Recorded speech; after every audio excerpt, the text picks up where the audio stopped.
కనుమూసుకునండి, ప్రార్థన చేసుకుందాం. మహోన్నతుడు మా ప్రేమ దేవ, మీ పవిత్రమైన నామంలో నేను ప్రార్థిస్తూ ఉన్నాను ప్రభా.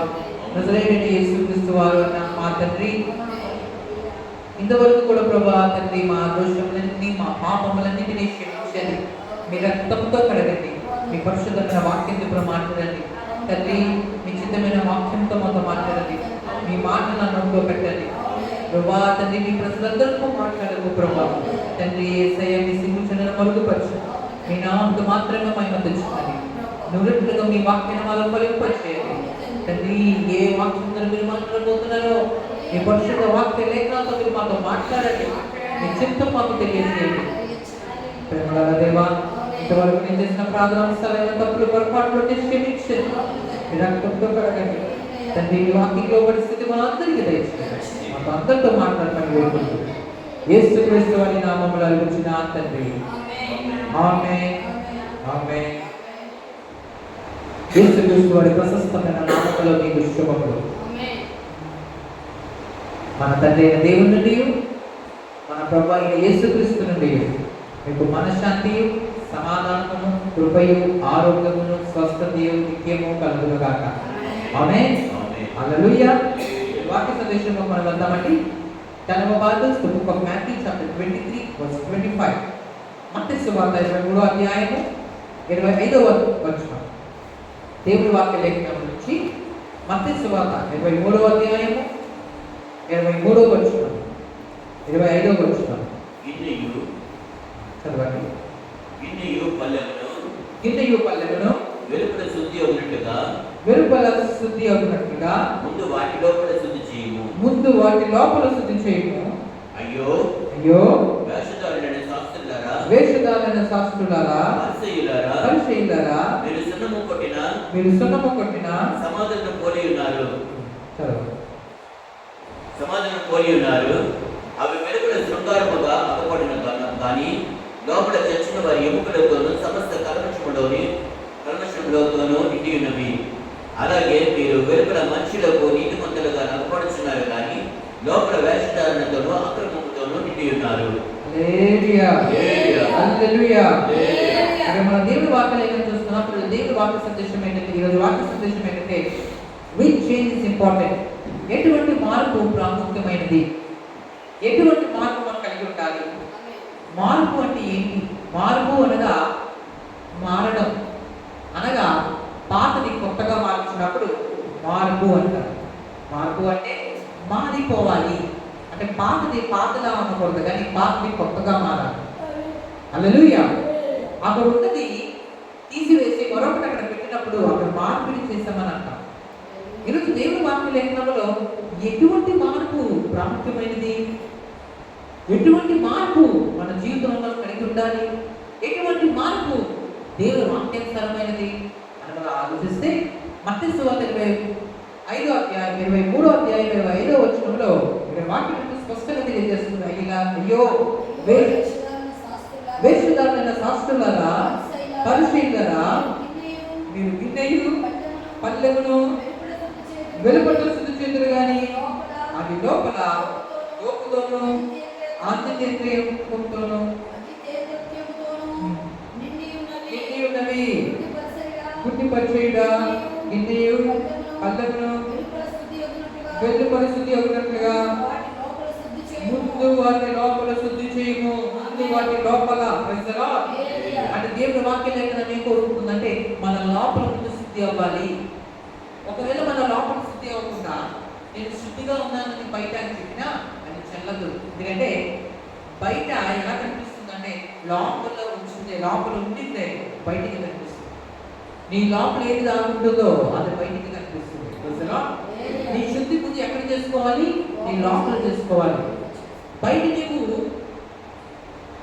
బయట నన్ను చూడకండి, లోపల నన్ను చూడండి అంటే అది సరైన పద్ధతి కాదు.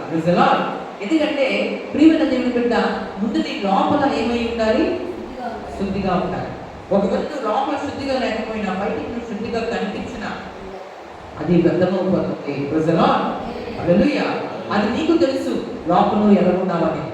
నీ లోపల నీ ఆంతర్యంలో నువ్వు ఎలా ఉన్నావు, నీ ఆంతర్యము దేవుని ఎదుట ఎలా ఉన్నది అది సరైనదిగా ఉన్నదా? సరైనదిగా లేకపోతే దాన్ని చెక్కపరుచుకోవడానికి, మార్పిడి చేసుకోవడానికి నువ్వు సిద్ధంగా ఉన్నావా? ఆ లోపల మార్పిడి చేసుకోవడమే మారు మనసు అని మనం అర్థం చేసుకోవాలి. అనగా నీ మనసు బాగోలేదా, అది నువ్వు దాన్ని మార్చుకోవాలి. అది సరిగా లేదా, అది నువ్వు మార్చుకోవాలి. అది తప్పుగా ఉన్నదా, దాన్ని నువ్వు సరి చేసుకోవాలి. అది దేవుడే నీకు సరి చేయగలరు. ఇక్కడ వాక్యాలు చదివిస్తున్నాయి, వెలుపటి కంటే ముందు లోపల ఎలా ముందు చూసుకోవాలి, లోపల సరి చేసుకోవాలి. ఇక్కడ వాక్యం ఎంతో స్పష్టంగా తెలియజేస్తుంది. వృద్ధి పరిచయుడా గిన్నెయు పల్లెమును వెలుపల శుద్ధి అవునట్లుగా ముందు వాటి లోపల శుద్ధి చేయము. ముందు వాటి లోపల శుద్ధి చేయము. లోపల శుద్ధిగా ఉంటే బయటగా కూడా శుద్ధిగా ఉంటాం. హల్లెలూయా, హల్లెలూయా. ఇప్పుడు గుర్తు పెట్టుకోవాలి అంటే ముందు ఏది అవసరము? లోపల. ఎందుకు లోపల ముందు శుద్ధి అవ్వాలి? అది ప్రాముఖ్యమైనది. లోపల శుద్ధిగా ఉంటే బయటికి కూడా నువ్వు శుద్ధిగా ఉంటావు. ఒక వ్యక్తి బయటిగా శుద్ధిగా కనిపించకపోయినా, వాక్యానుసారంగా కనిపించకపోయినా, నా బయట చూడడం కంటే ముందు నా లోపల చూడండి అని వాళ్ళు అంటున్నారంటే మనం అర్థం చేసుకోవాలి అది ఏ విధంగా సరిపద్ధతిగా ఉంటుంది, అది ఏ విధంగా సరి అవుతుంది. ప్రజలా బయటిగా నేను గమనించద్దు, లోపల నన్ను చెక్ చేయండి అంటే ఎలా అవుతుంది? హల్లెలూయా. లోపల ఉన్నదే బయటికి కనిపిస్తుంది. ముందు అందుకే ముందు ఏం చేసుకోవాలి? లోపల వస్తుంది. ఒక వ్యక్తికి కోపము బయటికి కనిపించే ముందు లోపల వస్తుంది. ఒక వ్యక్తికి బయటికి ఏడుపు వచ్చే ముందు ఆ బాధ అనేది లోపల స్టార్ట్ అవుతుంది. విత్తనం మామిడి చెట్టు కనిపించే ముందు మామిడి విత్తనం ఎక్కడ ఉంటుంది? లోపల ఉంటుంది, భూమి లోపల ఉంటుంది. Praise the Lord. హల్లెలూయా. అంటే ఒక వ్యక్తి ఒక పాపిష్టి వ్యక్తిగా కనిపిస్తున్నాడు అంటే ఆ పాపము ముందు బయటికి స్టార్ట్ అవ్వలేదు, ఆ పాపము లోపలే స్టార్ట్ అయ్యింది. మీరు అనొచ్చు, పాపం అనేది లోపల ఎలా స్టార్ట్ అవుతుందండి? బయటికి ఎలా కనిపిస్తుంది? ఒక వ్యక్తి అబద్ధాలు ఆడుతున్నాడు అంటే నోటితో కూడా ఆడుతున్నాడు, మరి బయటికి ఎలా కనిపిస్తుంది? లోపల ఎలా స్టార్ట్ అవుతుందండి? అబద్ధం ఉందన్నో బయట ఆడట్లేదు, అబద్ధం ఆడాలన్న ఆలోచన అది ముందు లోపల కలిగింది, అది లోపల స్టార్ట్ అయ్యింది. అది మనకు కనిపించదు. అది స్టార్ట్ అయిన తర్వాతే ఆ వ్యక్తి బయటికి అబద్ధాలు ఆడతాడు. దొంగతనం చేసే వ్యక్తి అయితే దొంగతనము బయట కనిపిస్తుంది, కానీ ఆ దొంగతనం చేయాలన్న ఆలోచన ఎక్కడ స్టార్ట్ అవుతుంది? లోపల స్టార్ట్ అవుతుంది. ఈ బట్టి ఏమర్థం అవుతుంది? లోపల శుద్ధి అవసరమా, బయట శుద్ధి అవసరమా? రెండు వైపులు శుద్ధి అవసరమే, కానీ బయట శుద్ధి జరగాలి అంటే ముందు లోపల శుద్ధి ఉంటే బయట కూడా బాగా ఉంటుంది. అంటే దాని అర్థం ఏంటంటే ముందు నువ్వు లోపల విషయంలో జాగ్రత్త పడాలి. లోపల మన జాగ్రత్త పడినప్పుడు బయటికి ఆటోమేటిక్గా జాగ్రత్త ఈజీగా పడవచ్చు, ఈజీగా మన బయటికి శుద్ధిగా అయిపోవచ్చు. అంటే దాని అర్థం ఏంటంటే లోపల సరిగా ఉన్నప్పుడు, లోపల మనం సరి చేసుకున్నప్పుడు బయట తప్పు జరగడానికి ఛాన్సెస్ ఉంటాం. హల్లెలూయా. ఒక వ్యక్తి బయటికి తప్పుగా కనిపిస్తున్నప్పుడు అతను ఎవరైనా నువ్వు తప్పుగా కనిపిస్తున్నావు, నేను సరిగా లేదు అంటే లేదు లేదు నా లోపల బాగా ఉంది అని వాళ్ళు అంటున్నారంటే అది నమ్మశక్యంగా ఉండదు. ఎందుకంటే బయటికి నువ్వు సరిగా కనిపించట్లేదంటే, బయటికి నీ ప్రవర్తన సరిగా లేదంటే, బయటికి నువ్వు సరిగా లేదంటే ఆ విత్తనం అనేది లోపలే స్టార్ట్ అయింది. Praise the Lord. హల్లెలూయా. మామిడి చెట్టు కనిపించినప్పుడు విత్తనం చూసుకోండి, నేను బయటికి కనిపించాను, నా లోపల లేదు అంటే అది అబద్ధమే అవుతుంది. బయటికి మామిడి చెట్టు కనిపిస్తుందంటే లోపల మామిడి విత్తనం ఉందని అర్థం. బయట ఒక వ్యక్తి భక్తిహీనుడిగా కనిపిస్తున్నాడంటే భక్తినంత లోపల స్టార్ట్ అయిందని అర్థం.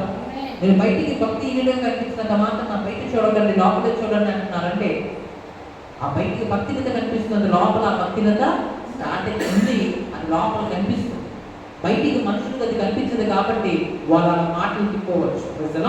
కానీ అది నమ్మసక్యమైన మాటలు కాదు, అవి యథార్థమైన మాటలు కాదు. ఎందుకు అంటే బయటికి ఏది కనిపిస్తుందో అది లోపల ముందు ఉంది అని అర్థం. ఒక వ్యక్తి బయటికి అబద్ధికుడిగా కనిపిస్తున్నాడంటే అబద్ధం ఆడాలన్న ఆలోచన లోపల ఉందని అర్థం. ఒక వ్యక్తి బయటికి దొంగగా కనిపిస్తున్నాడంటే దొంగతనం చేయాలని కోరిక కలిగినారని అర్థం. అంటే అవి బయటికి కనిపించవు, లోపల స్టార్ట్ అయింది బయటికి కనిపిస్తుంది. అందుకే మనం లోపల బాగోవాలి, బయట బాగోవాలి. మరి బయట బాగోవాలంటే అది ఎలా సాధ్యమవుతుంది? ముందు లోపల బాగోయినప్పుడే మనం బయటికి బాగోగలం. హల్లెలూయా, హల్లెలూయా, ప్రైజ్ ది లార్డ్. హల్లెలూయా. నేను బయటికి ప్రార్థన చేయకపోయినా నా హృదయం చూడండి, నా హృదయం నేను ఎక్కువగా ప్రార్థన చేస్తూనే ఉంటానంటే నమ్మసక్యంగా ఉంటుందా? బయటికి ఒక నిమిషం, ఒక 5 నిమిషాలు ప్రార్థన చేయడానికి ఇష్టపడిన వ్యక్తి, నా బయట రూపం చూడకండి మీరు, నా లోపల శుద్ధిగా ఉంది అంటే నమ్మసక్యమైన లోపల ప్రార్థన చేయని కోరిక నీకు ఉన్నప్పుడు బయట కూడా నువ్వు చేస్తావు. లోపల దేవునికి ఇవ్వాలని కోరిక నీకు ఉన్నప్పుడు బయటికి కూడా నువ్వు ఇస్తావు. హల్లెలూయా. నాకు బయటికి ఇవ్వాలని ఇవ్వకుండా, దేవునికి కానుకేయకుండా, దేవునికి ఇవ్వాల్సిన దశంభాగం బయట ఇవ్వకుండా, లోపల నాకు శుద్ధిగా ఉందండి, లోపల నాకు మంచి కోరిక ఉందండి, ఇవ్వాలని కోరిక ఉందండి, దేవుడి కోసం చాలా చేయాలని కోరిక ఉందండి అంటే అది నమ్మసక్యమైన. బయటికి ఏమో నువ్వు చేయట్లేదు ఆ కార్యాన్ని, లోపలికి ఏం చెప్తున్నా? లోపల మాత్రం నాకు చాలా, నా లోపల శుద్ధిగా ఉంది చూడండి. బయట మీరు గమనించకండి.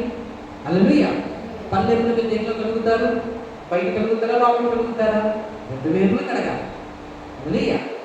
బయట కడిగేసి లోపల ఉంచేసిన సరికాదు, అలా లోపల కడిగేసి బయట ఉంచేసిన సరికాదు. 2 వైపులు క్లీన్నెస్ ఉండాలి. అయితే ప్రాముఖ్యమైనది ఏంటి రెండింటిలో అంటే లోపలే ప్రాముఖ్యమైనది. నీ హృదయం నిండున్న దాన్ని బట్టి నీ నోరు మాట్లాడుతుంది. ఈ మాట మీకు జ్ఞాపకం ఉన్నదా? హృదయం నిండున్న దాన్ని బట్టి నీ నోరు మాట్లాడుతుంది. అంటే లోపల ఏముంటుందో అది బయటికి వస్తుంది. భూమి లోపల మామిడి విత్తనం ఉంటే మామిడి చెట్టు బయటకు వస్తుంది, జామ చెట్టు బయటికి రాదు. జామ విత్తనం లోపల ఉంటే బయటికి ఏమొస్తుంది? జామ చెట్టు వస్తుంది. అయితే దీనికి సొల్యూషన్, ఒకవేళ నీ జీవితంలో బయటికి చెడు వస్తుందంటే చెడు అనేది నీ లోపల నాటుకుని ఉంది అని అర్థం.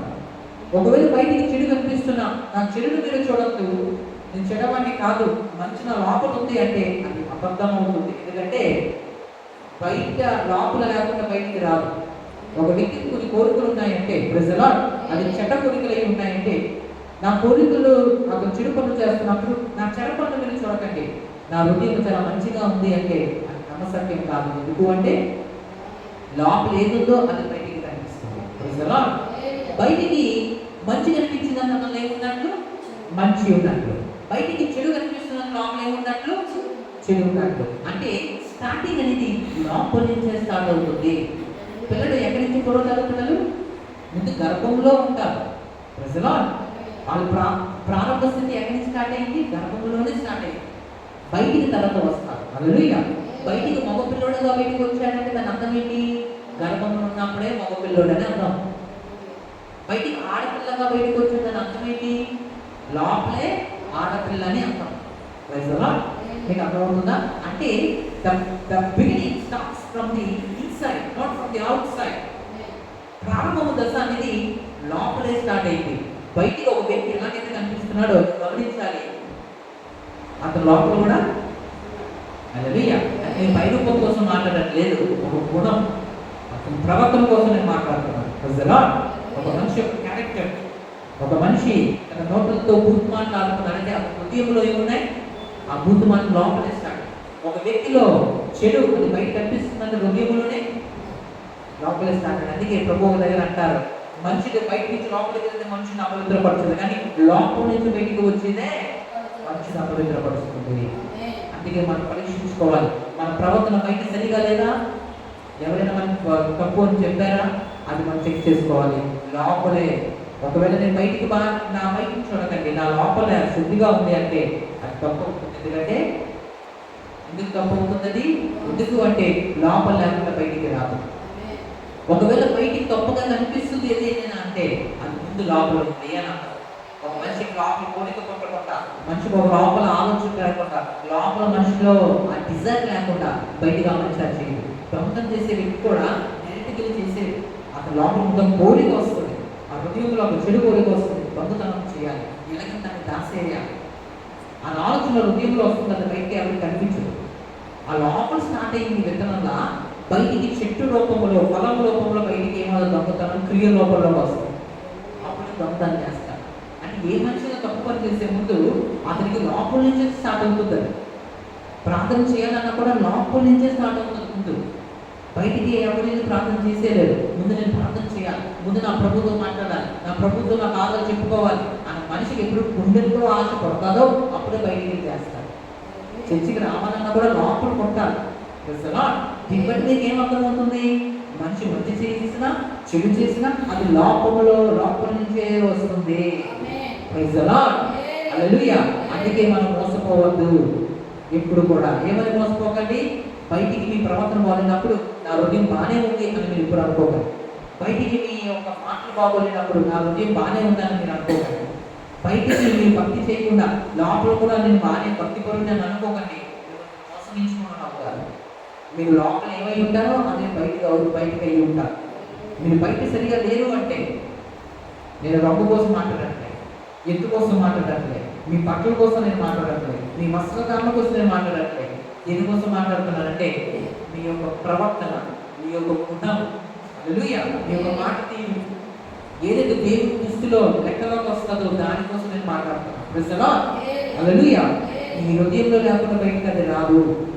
ఒకవేళ నీ హృదయం నీ బయటకి ఏమైనా నీకు తప్పుగా కనిపిస్తే ముందు నీ హృదయం సరిగా లేదు అని నువ్వు అర్థం చేసుకొని వెంటనే నువ్వు పశ్చాత్తాపడి పాపాలు ఒప్పుకొని ప్రభా ఈ వాక్యం విరోధమైనది నా మనసులో కనిపిస్తుంది. ఒకవేళ పాపము లేదు నాలో అంటే మనం అబద్ధికులం అవుతాం.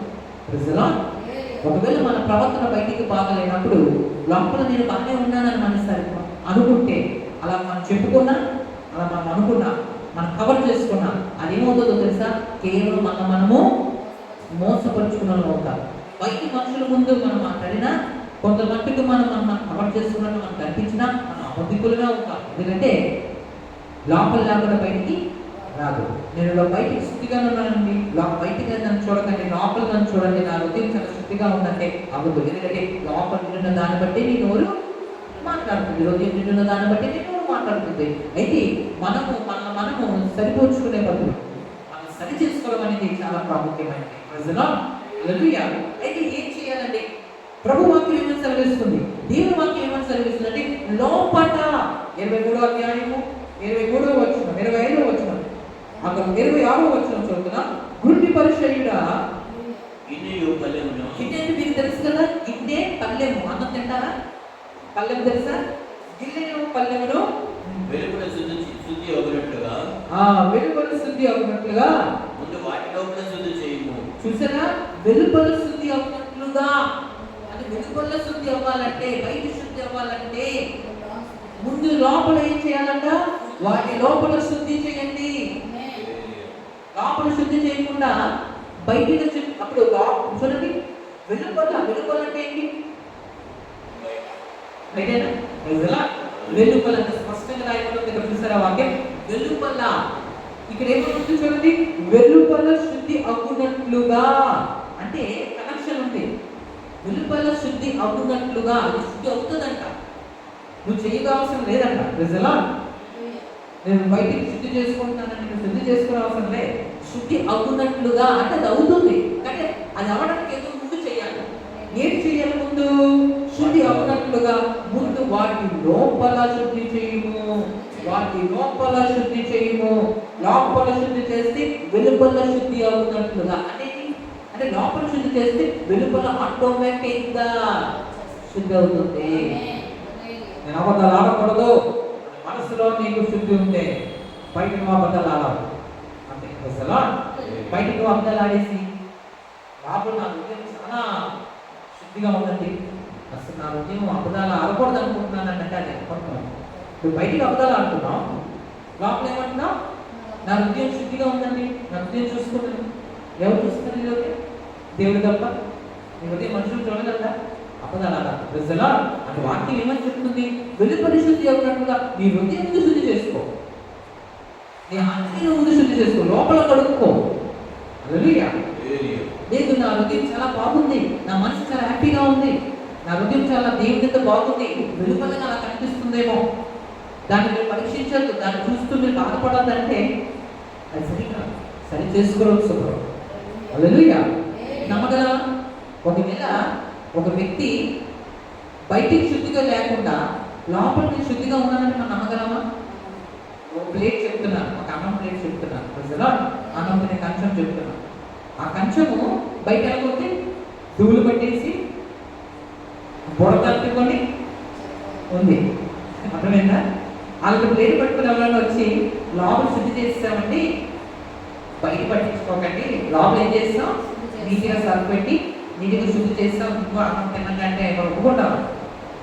అలాగే అవుతుంది ప్రజలు లోపల శుద్ధి అవుతే కాదు, బయట కూడా శుద్ధిగా కనిపించాలి. అంటే ముందు మనం కనిపించిన దాన్ని బట్టి మనం ఏం చేస్తాం, రిజెక్ట్ చేసేస్తాం.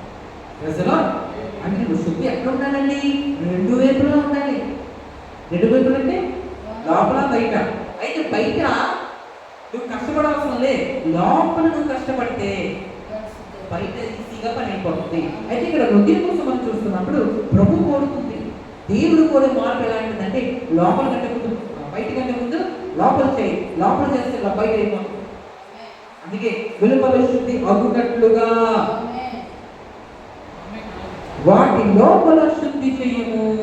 ఏం శుద్ధి చేయాలండి, లోపల శుద్ధి చేయాలి. అంటే మన హృదయాన్ని ఎక్కడ మార్చుకోవాలి, ముందు మన హృదయాలు మార్చుకోవాలి. ఒకవేళ మన హృదయం సరి లేకుంటే ప్రభు సన్నిధిలో ఏం చేయాలి, శుద్ధి చేసుకో. ప్రభా నా హృదయాన్ని ఎలా శుద్ధి చేసుకో, హృదయము హృదయ శుద్ధి కలగడు ధనిలు వాళ్ళ దేవుడిని చూస్తారు. ఇది పల్లెం కోసం మాట్లాడుతున్నారా, ఇది భౌతికంగా కూడా ఉపయోగపడుతుంది. కానీ ఆత్మీయంగా మనం ఆలోచించినప్పుడు, ఆత్మీయ స్థితిలో మనం చూసుకున్నప్పుడు ముందు మన హృదయం ఎప్పుడు కూడా శుద్ధిగా ఉండాలి. అంటే మనం కవర్ చేసుకోకూడదు. మనకు తప్పు మన జరుగుతుందని మనకు తెలిసినప్పుడు మనం కవర్ చేసుకోకూడదు. హల్లెలూయా. ఆ కవర్ చేసుకునే బదులు నాతాను వచ్చి రాజుతో అంటారు, ఏమని, నువ్వు తప్పు చేశావు, ఆ వ్యక్తివి నువ్వే. ఏమంటారు, ఆ వ్యక్తివి నువ్వే ఎవరితో అన్నప్పుడు దాని వెంటనే తను కవర్ చేసుకోడు. నేను కాదు, నేను చాలా మంచివాడిని, చాలా భక్తిపరుని, హృదయానుసారుని అనుకోడు. తప్పు చేసినప్పుడు దానికి అర్థమైపోతుంది. నాతాను ఆగకున్నావేంటి, నా హృదయం చాలా శుద్ధిగా ఉంది, నన్ను బయటికి చూడకు, లోపల నన్ను చూడాలి దాని దాని ఉద్దేశం తప్పు చేశారు. ఆ తప్పున ప్రవక్త వచ్చి చెప్తున్నాను, తప్పు చేశావు, మార్మల్సుకుంది. దేవుడికి తెలిసిందే, దేవుడు నన్ను పంపించాను నీ దగ్గరికి. దాన్ని కవర్ చేసుకోండి. కవర్ చేసుకుంటే ఏమవుతుంది, ఆ సమయానికి అక్కడ తప్పించుకోవచ్చు, మనుషుల ముందు అక్కడ తప్పించుకోవచ్చు. కానీ దేవుడి దగ్గర దోషిగా నిలబడుతున్నారు కదా, దావీదు దగ్గర తప్పించుకోలేదు. దావీదు ఏం చేశారండి, అవును నేనే ఆ పాపినే, ఒకప్పుడు అనుసారమే, కానీ నేను తప్పిదం చేశానని పాపాలు దేవుని దగ్గర ఒప్పుకున్నాడు. తన తప్పుడు తను యాక్సెప్ట్ చేశాడు. అప్పుడు దేవునికి నచ్చాడు. అంటే ఆ జీవితం ఎలాగ అంతమవును మీకు తెలుసు కదా. గెహాజీ జీవితం ఎలాగ అంతమయ్యాడు, ఇస్కరియోతు జీవితం ఎలాగ అంతమయ్యాడు. ఇస్కరియోతు జీవితము ప్రారంభం చాలా బాగుండేది. ఇస్కరియోతు జీవితం ప్రారంభం ఎలా ఉండేది, చాలా బాగుండేది. ఇస్కరియోతు ఒక శిష్యుడిగా ప్రారంభించాడు. యేసుక్రీస్తు వారి గొప్ప శిష్యుడిగా ప్రారంభమైంది ఇస్కరియోతు జీవితం. ఇస్కరియోతు ప్రారంభం దినాలు చాలా మంచివి.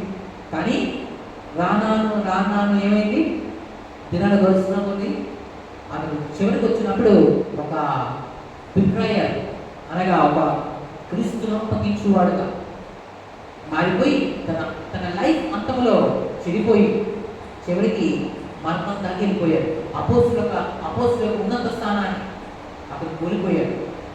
మిగతా వాళ్ళందరూ బతికారు. ఎలాగా, వాళ్ళు మౌనం వస్తుంటారు, వాళ్ళు తప్పిదాలు ఉన్నాయి. కానీ ఇస్కరియోత తప్పుడు కప్పుకునే విధంగా, ఒప్పుకునే విధంగా లేదు, కప్పుకునే విధంగా ఉన్నాడు. ప్రజలా ఒప్పుకునే వ్యక్తికి ముందే వచ్చి ఏం చేసి ఉన్నాడు, ప్రభు దగ్గర ఒప్పుకోవాలి. పేతురు కూడా తప్పిదం చేసేనా, పేతురు దాన్ని కప్పుకోలేదు కానీ ఒప్పుకున్నాడు. ప్రజలా మీరు చూసారా, మనం ఇప్పుడు ఒప్పుకునే వాళ్ళకి ఉండాలి కానీ కప్పుకునే వాళ్ళకి ఉండదు. ప్రజలా అయితే ఈరోజు వాక్యంలో మనం ఏం తెలుసుకుంటున్నాం, బయట శుద్ధి అవ్వాలంటే ముందు లోపల శుద్ధి అవ్వాలి. లోపల శుద్ధి అంటే అర్థమైంది, హృదయ శుద్ధి కలగలదా మీరు, వారే దేవుడిని చూస్తారు. రేపు పొద్దున నువ్వు దేవుడిని చూడాలంటే, ఒకరోజు దేవుడు యేసుక్రీస్తు అని కలుసుకోవాలంటే నీ హృదయం శుద్ధిగా ఉంటేనే నువ్వు చూడగలవు ప్రభు అని. ప్రజలు అందుకే నీ లోపల నీ బయట స్థితి బాగోవాలంటే, బయట స్థితి అంటే నీ మాటలు బాగోవాలంటే, చూపులు బాగోవాలంటే, నీ విడిగిలు బాగోవాలంటే, నీ ప్రార్థన అంటే బయట నీ భక్తి జీవితం బాగోవాలంటే ముందు నువ్వు బయట ఆటోమేటిక్గా చేంజ్ అవ్వదు, ముందు నీ లోపల చేంజ్ కావాలి. అందుకే కదా భక్తులైన దానికి ప్రార్థిస్తారు, శుద్ధ హృదయము నాకు దయచేయము. హృదయం బయట ఉండదు, లోపల ఉంటుంది. అంటే దానికి ఏమని కోరారు, లోపల చేంజ్ ప్రభా అని ప్రార్థన చేశారు. స్థిరమైన మనసును నూతనంగా నా ఆంతర్యంలో గుర్తించము. మనసు ఎక్కడ ఉంటుంది, బయట ఉండదు. చెప్పండి, ఎక్కడ ఉండదు మనసు, ఎక్కడ ఉంటుంది, లోపల. హృదయం ఎక్కడ ఉంటారు? లోపల. అంటే దావీదు దేనికోసం అని ప్రార్థిస్తున్నారు? బయట విషయం కోసం కాదు, లోపల విషయమే ప్రార్థిస్తున్నారు. ఎందుకు? భక్తుడైన దావీదుకి తెలుసు, బయట చేంజ్ రావాలంటే లోపల చేంజ్ రావాలి. బయట జ్ఞానము మాటలు రావాలంటే లోపల జ్ఞానం రావాలి. సొలొమోను ప్రభు జ్ఞానంతో నింపు ప్రభు అంటే అర్థమేంటి? ముందు లోపల రావాలి, అప్పుడే బయటకు వస్తాం.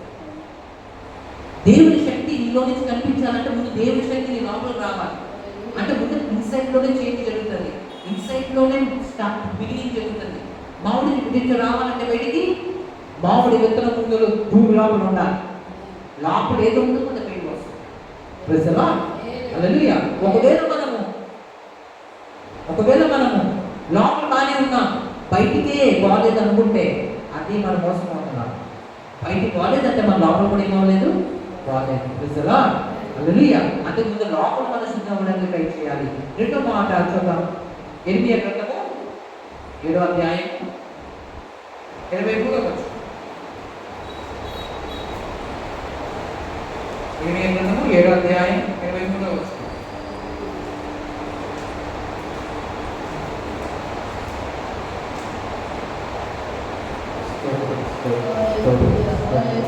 మరొకరు నిశ్చయ గ్రంథం తీసి పెట్టండి. నిశ్చయ గ్రంథము 66:4.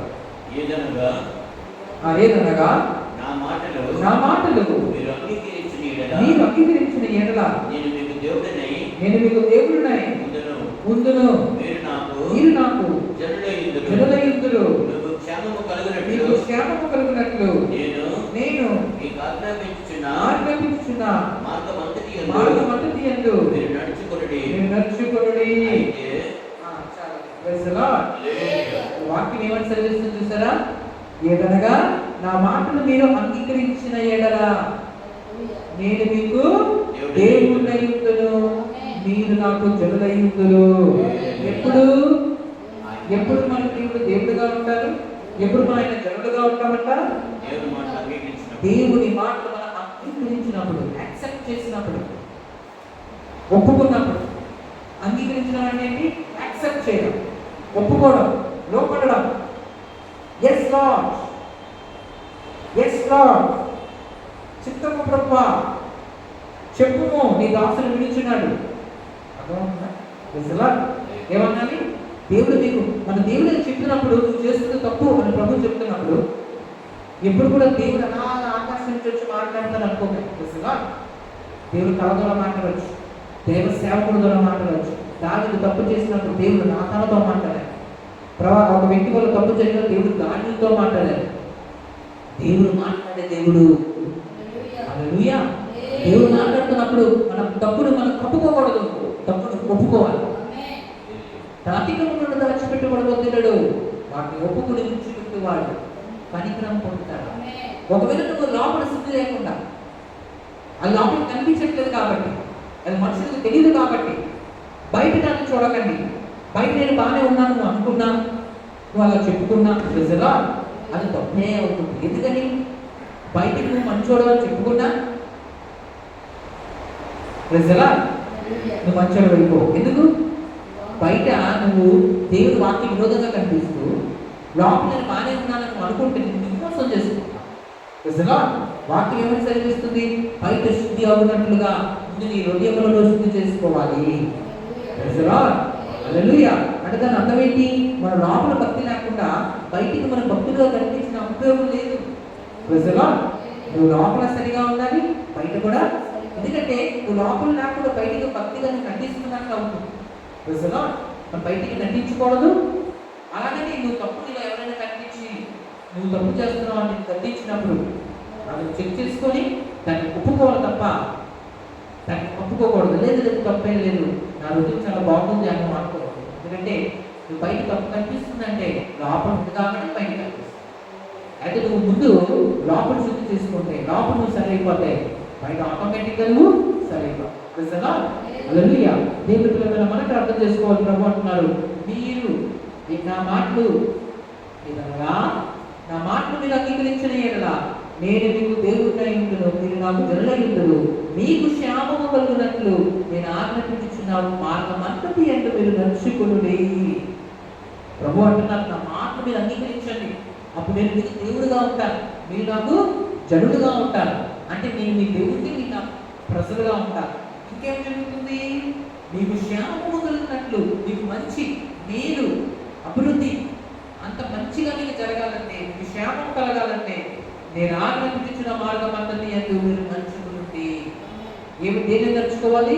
నేను మీకు ఆజ్ఞాపించిన మార్గం అంతటి యందు ఏది వదలకుండా అంతటి యందు మీరు నడుచుకునుడి. అంటే దేవుడు ఆజ్ఞాపించిన మార్గం అంతటిలో మనం నడుచుకోవాలి. దేవుడు ఏమని చెప్తున్నారు? వెలుపల శుద్ధి అవునట్లుగా లోపల శుద్ధి చేయు. ఏ మార్గంలో నడుచుకోవాలి? దేవుడి మార్గంలో నడుచుకోవడం అంటే ఏంటి? దేవుడు మనకు ఆజ్ఞాపించిన మార్గం ఏంటి? దేవుడు ఏమని చెప్తున్నారు? ముందు వెలుపల శుద్ధి చేయు,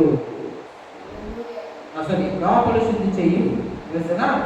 లోపల శుద్ధి అవుతే వెలుపల శుద్ధిగా ఉంటావు. అంటే లోపల తీర్మానం తీసుకోవాలి, లోపల నమ్ముకోవాలి బట్టి. అక్కడ చూసారా, 12 ఏళ్ల నుండి రక్తస్రావ రోగంతో బాధపడిన ఒక స్త్రీ, ఆయన వస్త్రపు చిక్కు మాత్రం కొడితే నేను బాగుపడతాను అనుకున్నాను. అప్పుడు వచ్చి ముందు వస్త్రపు చిక్కు ముట్టారా అనుకున్నారా? వస్త్రపు చిక్కు అనగా క్రియ, అది బయట జరిగింది. అనుకోవడం లోపల జరిగింది. అంటే ఆ వస్త్రపు చిక్కు ఎలా ముట్టుకున్నారో మనం ఆలోచిస్తే లోపల అనుకున్న తర్వాతే మీకేమర్థమవుతుంది? ఇప్పుడు మార్పు ఎక్కడి నుంచి వచ్చింది? విశ్వాసం మనకి ఎక్కడి నుంచి వచ్చింది? లోపల విశ్వాసం స్టార్ట్ అయ్యి నేను వస్త్రపు చిక్కు ముడితే అనుకొని పైకి వచ్చి ఉంటాయి. అంటే లోపల విశ్వాసం ముందు మనకు స్టార్ట్ అయినప్పుడే బయటికి విశ్వాసంతో మనం ఏమైనా చేయగలం. ముందు దేవుడికి ఒక కాలింగ్ ఇవ్వాలనుకోండి, ఎక్కడి నుంచి రావాలి? దేవుడు హృదయములు నిశ్చయించుకొని నా ప్రకారము వాకించినట్టు ఎవరు బలవంతంగా కాకయు సంగు కొనకయు హృదయములో నిశ్చయించుకున్న ప్రకారము. అంటే గుండెల్లో ముందు లోపల నుంచి రావాలి నీకు మార్పు. గుండెలు అంటే నీకు ఉద్దేశంగా ఉంటే వస్తుంది. లోపల రావట్లేదు, ఉద్దేశం సరిగా లేదు. ప్రజలా అలా ఒక వ్యక్తి అంటాడు, ఇలారా మీరు పరిశుద్ధాత్మను మీరు చేస్తుంటే మీ వల్ల పరిశుద్ధాత్మ దిగి వస్తున్నారు కదా, నాకు ఈ అధికారం ఇవ్వండి, మీరు ద్రవ్యం ఇస్తారు, తీసుకునే ద్రవ్యం. మీ హృదయం దేవుని యొక్క సరిగా లేదు అంటే దాని అర్థం ఏంటి? హృదయం సరిగా లేదంటే ఏంటి? లోపల నువ్వు సరిగా లేవు. లోపల ఏముంది? నీకు ధనం ఇచ్చేసి కొనేసుకున్నాం. దేని కొనేసుకున్నాం? దేవుని ఆత్మ. ఎంత చిరుగుంది నీ హృదయం. కొనిసలా అంటే అతను ద్రవ్యం ఇచ్చే ముందు బయట లోపల ఉంది, ఆ ద్రవ్యముతో కూడా కొనేసుకోవచ్చులే అనుకున్నాడు అన్నమాట. దీన్ని బట్టి ఏమర్థమైంది? అదే కదా అక్కడ ఏమని రాయబడింది? నీ హృదయం దేవుని ఎంత సరిగా లేదు. అంటే అతను ద్రవ్యం ధనమిచ్చి దేవుని శక్తిని తీసుకోవాలన్న ఆలోచన ముందు అతను లోపలే కలిగింది. అందుకే అక్కడ రాయబడి ఉంది ఏమని? నీ హృదయము నీ చేతులు అని అనలేదు, నీ హృదయము. అంటే నీ లోపల ముందు సరిగా లేదు, లోపల శుద్ధిగా లేదు, లోపల సరిగా లేవు, అందుకు బయట సరిగా లేవు. నువ్వు బయటకు సరిగా ఉండాలంటే నువ్వు లోపల సరిగా ఉండాలి. నువ్వు లోపల సరిగా లేవు అంటే లోపల ఏం చేసుకోవాలి? సరి చేసుకోవాలి. ఎలా సరి అవుతుంది? కప్పుకుంటే కాదు, ఒప్పుకోవాలి. తన అధికములను దాచిపెట్టువాడు వద్దులడు కానీ వాడు ఒప్పుకొని విడిచిపెట్టువాడు కనికరింపబడతాడు. అంటే హృదయం సరిగా లేదా? అయితే కప్పుకోవద్దు, ఒప్పుకో. ఏం చేయాలి? ప్రభా పాపులను నన్ను క్షమించుము. అంతటా పేతురు సంతాపపడి ఏడ్చాను.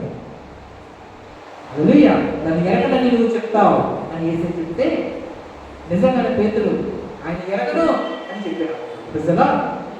తర్వాత ఎప్పుడైతే తనకు అర్థమైపోయిందో అబద్ధం ఆడాడని వెంటనే సంతాపపడి ఏడ్చాడని అంటే ఒప్పుకున్నాడు. హల్లెలూయా. ఒప్పుకున్నాడు. భక్తుల జీవితంలో కొంత అబద్ధాలు జరిగిన వాళ్ళు ఏం చేశారు? ఒప్పుకున్నారు.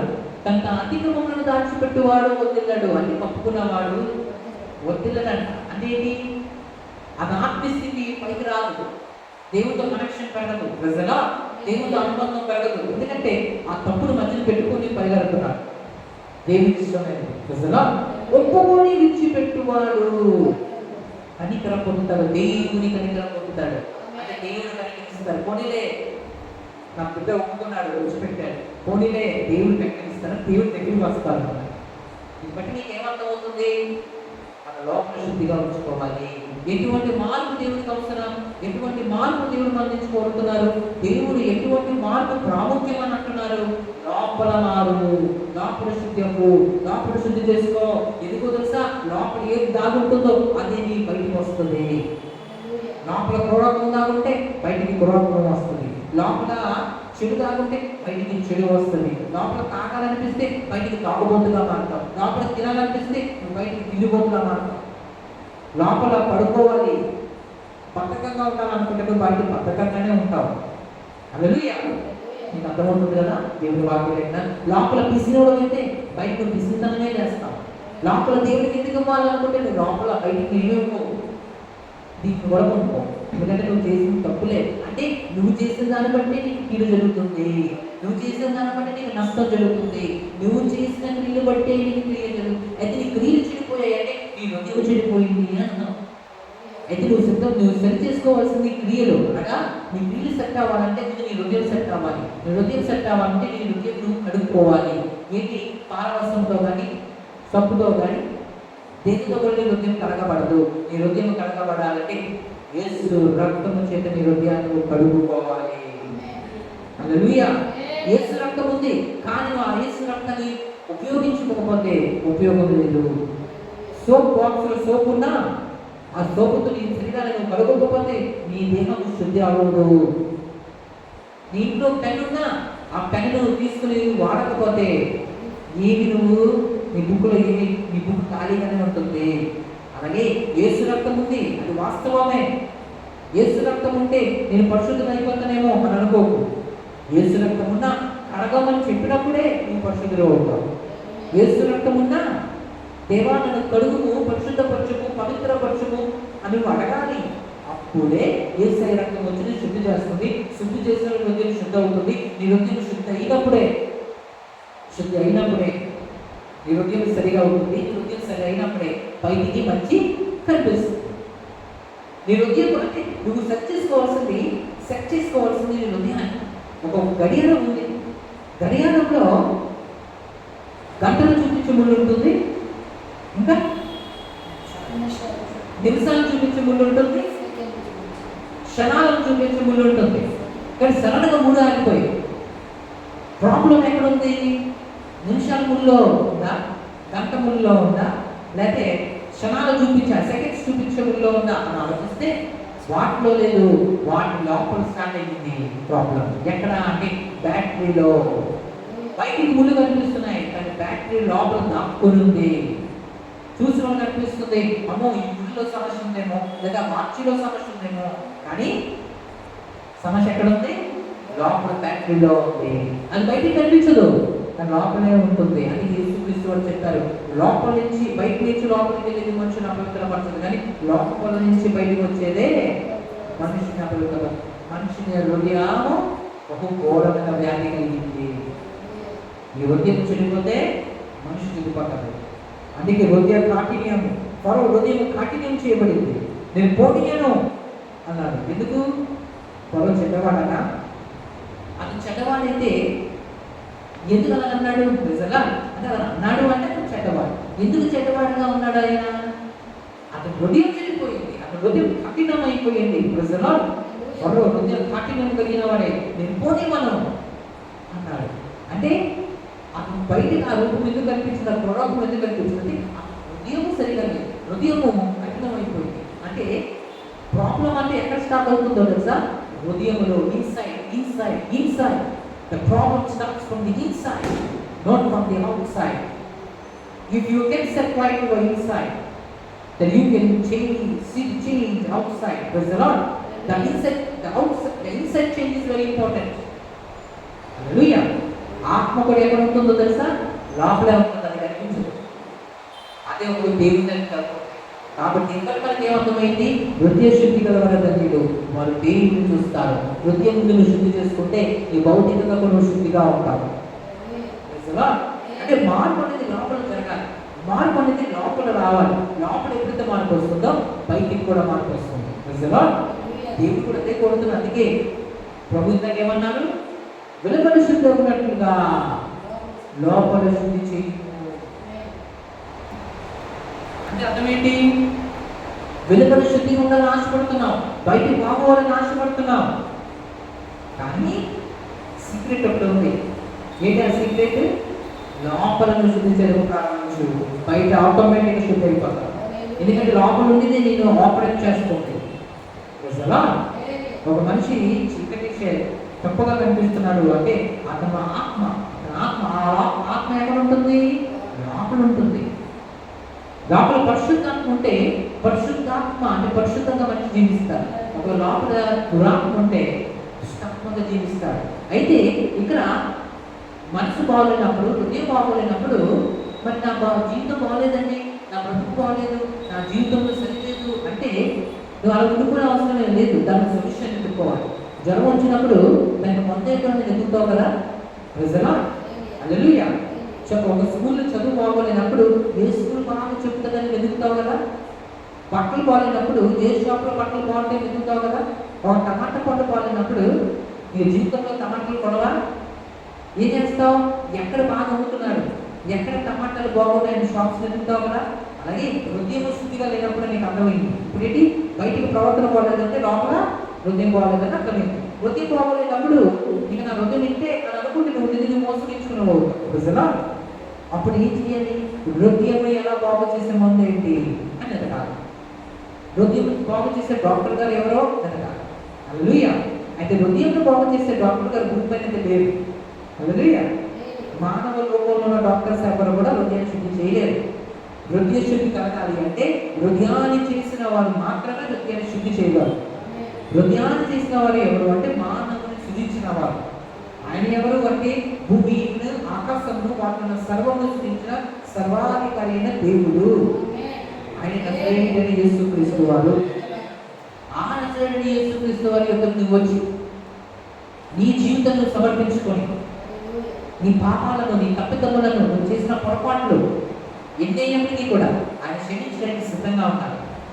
ఆయన నిన్ను త్రోసివేయట్లేదు, ఆయన అసహించుకోవట్లేదు, ఆయన్ని నువ్వు వెళ్ళిపో, నా కంటి ముందు కనిపించుకో అని అనట్లేదు. కానీ ఆయన తన రెండు చేతులు చాలు భారం మోసుకొచ్చిన సమస్త జనులారా, అంటే పాప భారము మోసుకొచ్చిన సమస్త జనులారా నా ఎదుగు రండి, నేను మీకు విశ్రాంతిని, మనశ్శాంతిని ఇస్తాను, రక్షణ ఇస్తాను, పరలోకానికి ఉచితంగా ఇస్తాను. నా దగ్గరికి రండి. పాపాలతో ఉన్నావా? నా దగ్గరికి రా. దోషాలు చేస్తున్నావా? తప్పిపోయి ఉన్నావా? నా దగ్గరికి రా. నేను నా రక్తంతో కడుగుతాను, మరి నేను పరిశుద్ధిగా మార్చుతాను, హృదయ శుద్ధి చేస్తాను, హృదయ శుద్ధి చేసి శుద్ధుడిగా నేను మార్చేస్తాను. నా యొక్క స్వభావం నీకు ఇస్తాను, నా మనసు నీకు ఇస్తాను, నా హృదయం నీకు ఇస్తాను, నా వలే నేను చేస్తాను, అంటే నన్ను పోలి ఒకే విధంగా నేను చేస్తాను అని యేసుక్రీస్తు ఈరోజు రెండు చేతులు చాపి మిమ్మల్ని పిలుస్తున్నాను. ఈరోజు ఒకవేళ నువ్వు తప్పిదంలో ఉంటే, ఈరోజు నువ్వు పాపంలో ఉండి నా జీవితం బాగోలేదు అని బాధపడుతూ ఉంటే, అంటే నీకు ఒక శుభవార్త. నువ్వు ఒకవేళ పాపివైనా, ఎన్నో పాపాలను మునిగిపోయి ఉన్నా, నీ పాపాల నుంచి బయటకు రావడానికి నీకు అవకాశం లేకుండా, నీ పాపాలను జయించే శక్తి నీలో లేకపోయినా, నీకు శుభవార్త ఏంటంటే యేసుక్రీస్తు వారు నీకు విడిపించగల సమర్థుడు. యేసుక్రీస్తు వారు నీ పాపాలను కలిగి వేయగల సమర్థుడు.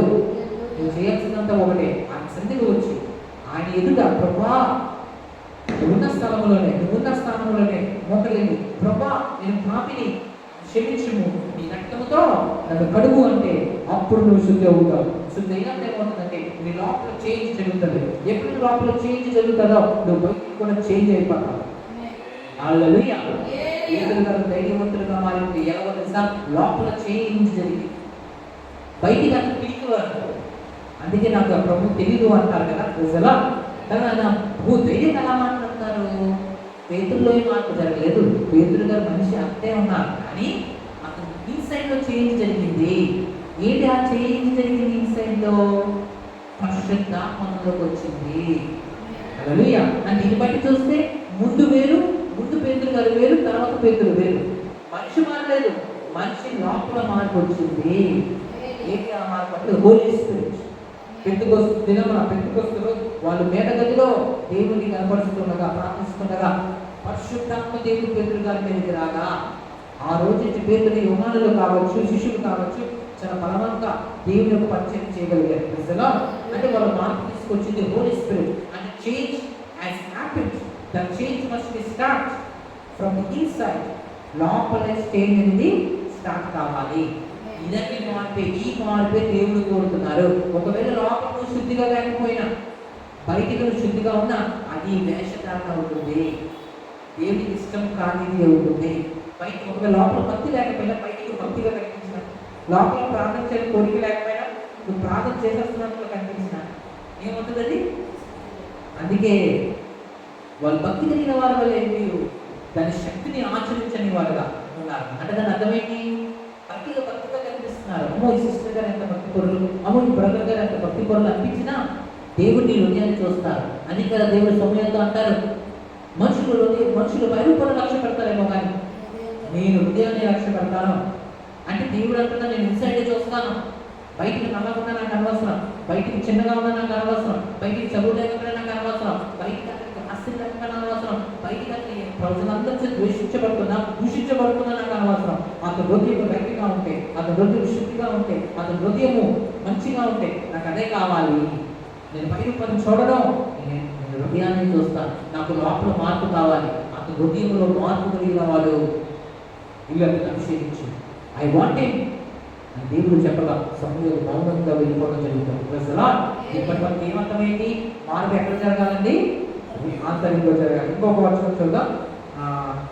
యెషయా గ్రంథం 66వ అధ్యాయం. యెషయా గ్రంథం 66 4వ వచనం. నేను పిలిచినప్పుడు ఏంటంట? ప్రభు పిలుస్తున్నప్పుడు ఉత్తరం ఇచ్చేవాడు ఒకడు లేకున్నారంట. నేను మాట్లాడినప్పుడు ఒకడు లేకున్నాడంట. అంటే ఆయన మాటలు పెట్టడానికి చెవులు నిలపట్లేదు. అప్పుడు చూసారా, ఆయన దృష్టికి చెడ్డదైన చెడ్డదంటే ఏంటి? ఆయన మాట వినకపోవడం కూడా చెడ్డదే. ఇది ఆయన మాట్లాడుతూ ఉంటే ఆయన మాటలు వినకుండా ఉన్నారు. నేను మాట్లాడతాను మీతో అంటే ఆయన మాటలను పట్టింపలేకుండా ఉన్నారు. ప్రజలా అని దాని అర్థం ఏంటి? దేవుడి మందిరం ఉన్నప్పటికీ కూడా, దేవుడి మందిరం రమ్మని చెప్తున్నప్పటికీ కూడా ఆ వ్యక్తి మనిషి మందిరానికి రాకుండా నిర్లక్ష్యం చేస్తున్నారు అంటే ఆయన మాటలు, దేవుడి మందిరాన్ని ఎవరి మాటలు ఉంటాయి? ఆయన మాటలు ఉంటాయి. ఆయన మాటలు వినడానికి వీళ్ళకి మనసు లేదంటే అంటే ఆయన పట్టింపు లేదు. దేవుడు అంటే గౌరవం లేదు. మరి దేవుడి గారు ఎలా చూస్తారు? ప్రజలా ఇప్పుడు ఒక వ్యక్తి మనకి ఏది ఇవ్వాలనుకున్నాడు. ఒక భిక్షకుడు ఉన్నారు, అర్థం చేసుకున్నాడు. భిక్షకుడు ఉన్నారు. ఒక రాజు ఆ మార్గంలో వెళ్తున్నారు. ఆ రాజు హృదయంలో ఎంతో ఆశ ఉంది. ఈ భిక్షకుడికి ఏమైనా ఇచ్చేద్దాం, ఏదైనా ఇద్దాం అని ఆశ ఉంది. అయితే ఆ మార్గం గుండా వెళ్తున్నప్పుడు ఏమైంది? ఆ మార్గం గుండా వెళ్తున్నప్పుడు ఆ భిక్షకుడు కనిపించాడు. ఎవరికి? ఆ మహారాజు. ఆ రాజు రథం మీద వెళ్తూ ఆ భిక్షకుడి వైపు చూస్తూ దగ్గర అని పిలుస్తున్నాడు. ఎవరిని? భిక్షకుడు. ఎందుకు పిలుస్తున్నాడు? అతని మీద చేద్దాం, అతని కొన్ని మాటలు చెప్దాం, హల్లెలూయా, అతనికి ఏది ఇద్దాం అనుకున్నాడు. కానీ భిక్షకుడు ఏం చేస్తున్నాడా? వినకపోయాడు. అని తిప్పించుకుంటున్నాడు. రాజు రమ్మంటున్నాడు, నా సన్నిధికి రా, నా దగ్గరికి రా అంటే ఏం చేస్తున్నాడు? మొహం తిప్పిస్తున్నాడు. ఎవరు? భిక్షకుడు. రాజు చూశాడు, మరి పిలిచాడు, రా, వెళ్ళినట్టు ఉండిపోయాడు. అప్పుడు రాజు ఏం చేశాడంట? ఇవ్వాల్సిన రాజు ఇలాంటి ఇవ్వాలి వేస్తే అని ఎంతసేపు పిలిచినా ఇవ్వట్లేదు, నాకు జవాబు ఇవ్వట్లేదని రాజు సరైనగా అలాగే ఉంటుంది. దేవుడి దగ్గర కూడా తెలుసా, ఎన్ని మాటలు దేవుడు పిలుస్తున్నా దేవుడి మందిరంగా రమ్మనమంటే ఆయన దగ్గరికి రమ్మని తెలుసా. ఇప్పుడు దేవుడి సేవ జరుగుతుంది అంటే దేవుడు చెప్పకుండా సేవ జరగట్లేదు. ప్రజలు దేవుడు చెప్పారు కాబట్టి సేవ. దేవుడి సేవ చేయమని చెప్పి ఉండకపోతే సేవ చేస్తుండే వాళ్ళు కాదు, సేవ జరిగి ఉండేది కాదు. దేవుడి సేవను ప్రారంభించి దేవుడి సేవను జరిగిస్తున్నప్పుడు మనిషి ఆయన పిలుస్తున్నప్పుడు మనం ఆయన సేవలో వెళ్ళి ఏం చేయాలి? రావాలి. దేవుడి మందిరానికి రావాలంటే ఏంటి? ఆయన మాటలు వినడానికి రావాలి. వారి మాటలు వినకుండా మనం పక్కకు తిప్పుతున్నామంటే, స్వరం వెనుకుండా ఉంటామంటే ఒకరోజు దేవుడు ఊరుకుంటారా?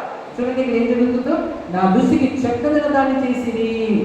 ఇది దేవుడు చూసారా, నా దృష్టికి చెడ్డది చేశాడంట. అంటే ఏంటి చెడ్డది?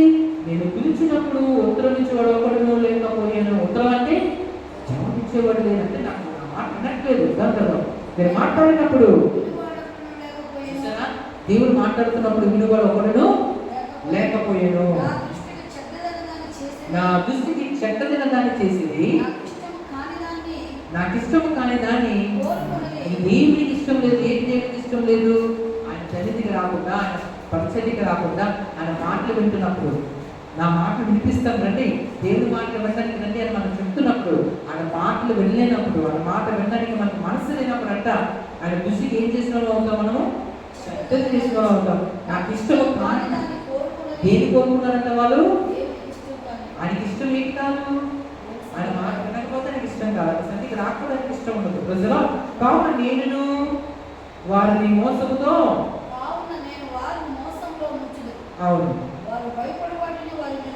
చూసారా, వారు భయపడి వాటిని వారి మీదకి ఎందుకు ఇలా జరుగుతుంది? వారు భయపడేది వాళ్ళ మీదకి వస్తుంది ఒక రోజు. అమ్మో నా మీద ఎందుకు వచ్చిందంటే, ముందు దేవుడు పిలిచినప్పుడు మాట వెళ్ళలేదు, దేవుడి దగ్గర నువ్వు రాలేదు అంటే, రక్షించి దేవుడి దగ్గర నువ్వు రాకపోతే ఏమైపోద్ది? రక్షించి దేవుడి దగ్గర నువ్వు రాకపోతే ఏమైపోద్ది? ఫర్ ఎగ్జాంపుల్ ఉదాహరణ చెప్తాను. తండ్రి పిలుస్తున్నాడు, నాన్న అక్కడ పాము ఉంది, ఆ పాము దగ్గర ఉండదు, నా దగ్గరికి రా, వచ్చే అని చెప్పినప్పుడు, ఆ తండ్రి చెప్పినప్పుడు ఎవరు ఉంటే మంచిది? పిల్లడు మాట నాకు పాము తిరుగుతుంది, నాకు పాము మీద తిరుగుతుంది. ఈ తండ్రి చెప్పాడు ఎవరికి? నాన్న త్వరగా వచ్చాను, పాము తిరుగుతుంది, అది గెలకు. ఈ పిల్లడు మాట వినకుండా ఉన్నాడు అనుకో, అప్పుడు ఏమవుతుంది? ఆ పాము కాటేసి వస్తుంది, ఆ కాటు భరించాల్సి వస్తుంది. ఎవరు బాగా ఎవరు భరించాలి? నువ్వే భరించాలి, తండ్రి కాదు. తండ్రి చెప్పినప్పుడు లేదు కాబట్టి. అలాగే ఉంటుంది. దేవుడు మనం ఎందుకు పిలుస్తున్నారో తెలుసా? ఊరికే కాదు, రాబోయే ప్రమాదాల నుంచి మనం తప్పింపబడతామని, మనకు సాతాను వేసే ఆ భయంకరమైన స్వర్గం నుంచి మనం కాపాడడానికి దేవుడు ముందే మనం పిలిచి తన మాటలు మనకి వినిపించి జ్ఞానులుగా మనం మార్చుతారు. ఎందుకంటే రాబోయే కీడులో మనం పడకుండా కాపాడడానికి దేవుడు ప్రార్థన చేయి. విశ్వాసంలో ప్రవేశించుకున్నట్లు వెలుగుగా ఉండి ప్రార్థన చేయండి. శిష్యులు దేవుడు గురించి చెప్పలేదు, ప్రార్థన చేయండి అని. ఎందుకు ప్రార్థన చేయమని వేసే చెప్పారు? వేసే ముందే తెలుసు ఏంటని, ముందే జాగ్రత్తలు చెప్తున్నారు ఏసయ్య. మీరు శోధనలుగా ఒకటి వస్తుంది, మీరు శోధనలో ప్రవేశించుకుని ఉండాలంటే ముందుగానే మీరు వెలుగుగా ఉండి ప్రేయర్ చేయండి. అది ఆర్థిక సమయం. యేసుక్రీస్తు ఎందుగా మాట చెప్తున్నారు? మనం దేవుడు కోరి, మన మంచి కోరి దేవుడు ఆ మాటను చెప్తున్నాడు. ప్రజలు మరొక మాట యెషయా 1:2 వచ్చిన అదే అధ్యాయం 1:2 వచ్చి అదే అధ్యాయం. యెహోవా ఇలా వాగ్దానమిస్తున్నాడు, ఆకాశం నా సింహాసనం, భూమి నా పాదపీఠము, మీరు నా నిమిత్తము కట్టుబడి ఓకే చెప్పండి. నాకు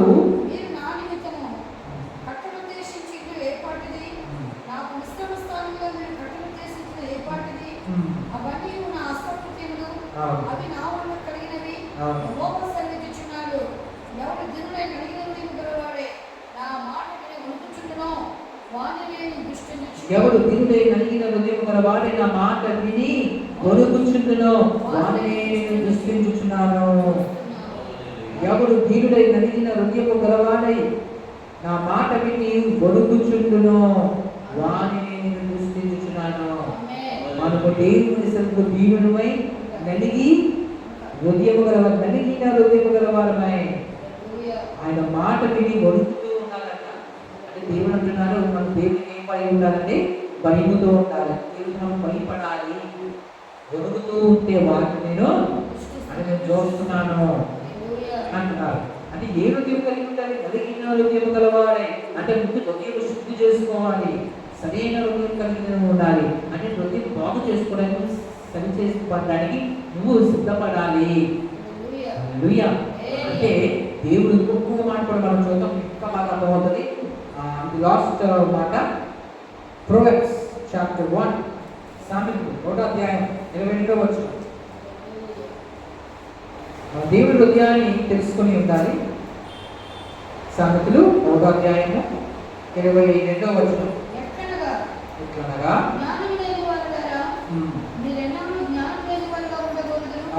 అపహాసకులారా, మీరెన్నాళ్ళు అపహాసము చేయొచ్చు ఆనందించరు. బుద్ధిహీనులారా, మీరెన్నాళ్ళు జ్ఞానమును అసహించుకొందరు. నా గద్దింపు విని తిరుగుడి, ఆలకించుడి. నా ఆత్మని మీద కుమ్మరించుదును, నా ఉపదేశమును మీకు తెలిపెదను.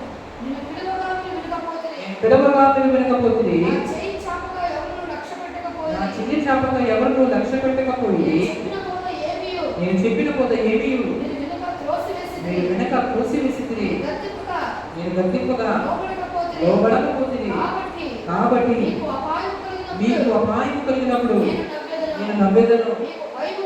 మీకు భయం వచ్చినప్పుడు నేను అపహాస్యము అపహాస్యం చేసేదను. భయము మీ మీదికి తుఫాను వలె భయం మీ మీదకి తుఫాను వలె వచ్చినప్పుడు, సుడిగాలి వచ్చినట్లు, సుడిగాలి వచ్చినట్లు, మీకు అపాయం కలిగినప్పుడు, మీకు కష్టమును దుఃఖమును ప్రాప్తించినప్పుడు నేను అపహాస్యం చేసేదను. అప్పుడు వారు నన్ను గురించి మొరపెట్టుదురు కానీ నేను ప్రత్యుత్తరమియ్యకుండును. నన్ను శ్రద్ధగా వెతికిదురు కానీ వారికి నేను కనబడకుండును. నాకు వారికి అసహాయమైనను. యెహోవా యందు భయభక్తి కలిగినట వారికి ఇష్టం లేకపోయాను. నా ఆలోచన నిలవకపోయింది. నా గద్దింపును వారు కేవలం తృణీకరించింది. కాబట్టి వారు తమ ప్రవర్తనకు తగిన ఫలము అనుభవించెదరు. తమకు ఉపశమకు వరకు తమ ఆలోచనను అనుసరించెదరు. జ్ఞానం లేని వారు దేవుని విసర్జించి నాశనమగుదురు.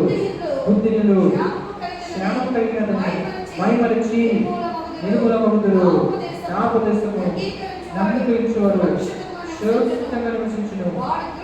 వారు కీడు వచ్చుచున్న భయము లేక నెమ్మదిగా నుండును. హల్లెలూయా. ఇక్కడ చూసారా వాక్యం స్పష్టంగా తెలుస్తుందో, బుద్ధిహీనులు క్షేమము కలిగినదని మైమరిచి నిర్మూలమవుతారు. అంటే బుద్ధిహీనులకు కొంతకాలం క్షేమం వస్తుంది. ఆ శ్యామం వాళ్ళు కలిగిన శ్యామం చూసి అనుకుంటారంట, మేము బాగానే ఉన్నామే, మాకు తినడానికి ఆహారం ఉంది, పడుకోవడానికి పరుపు ఉంది, నాకు ఇల్లు ఉంది, మాకు కారు ఉంది, లేకపోతే మాకు బండి ఉంది, మాకు చదువు ఉంది, మాకు అన్నీ ఉన్నాయి, మాకేం తక్కువ, మాకు దేవుడు ఎందుకు అని అనుకుంటారట. శ్యామం కలిగినదని మైమరిచి ప్రభు అంటున్నారు, వారు శ్యామం కలిగినదని మైమరిచి ఏమవుతారు? చూడండి ఆ మాట. అవును, నిర్మూలమైపోతారంట. అంటే దేవుడు అంటున్నారు, నీకు శ్యామం కలిగిన గర్విస్తున్నావా, బాగున్నావా, నువ్వు అనుకుంటున్నావా, నీకు తెలియదు అపాయం నీ మీద తుఫాను వల్ల వస్తుంది. అంటే ఇది సునామీ వచ్చినప్పుడు మీకు తెలుసు, అనేది సముద్రం వేస్తుంది కదా సునామీ. ప్రజలో అది ఎప్పుడు వస్తుందో మనకి తెలియదు.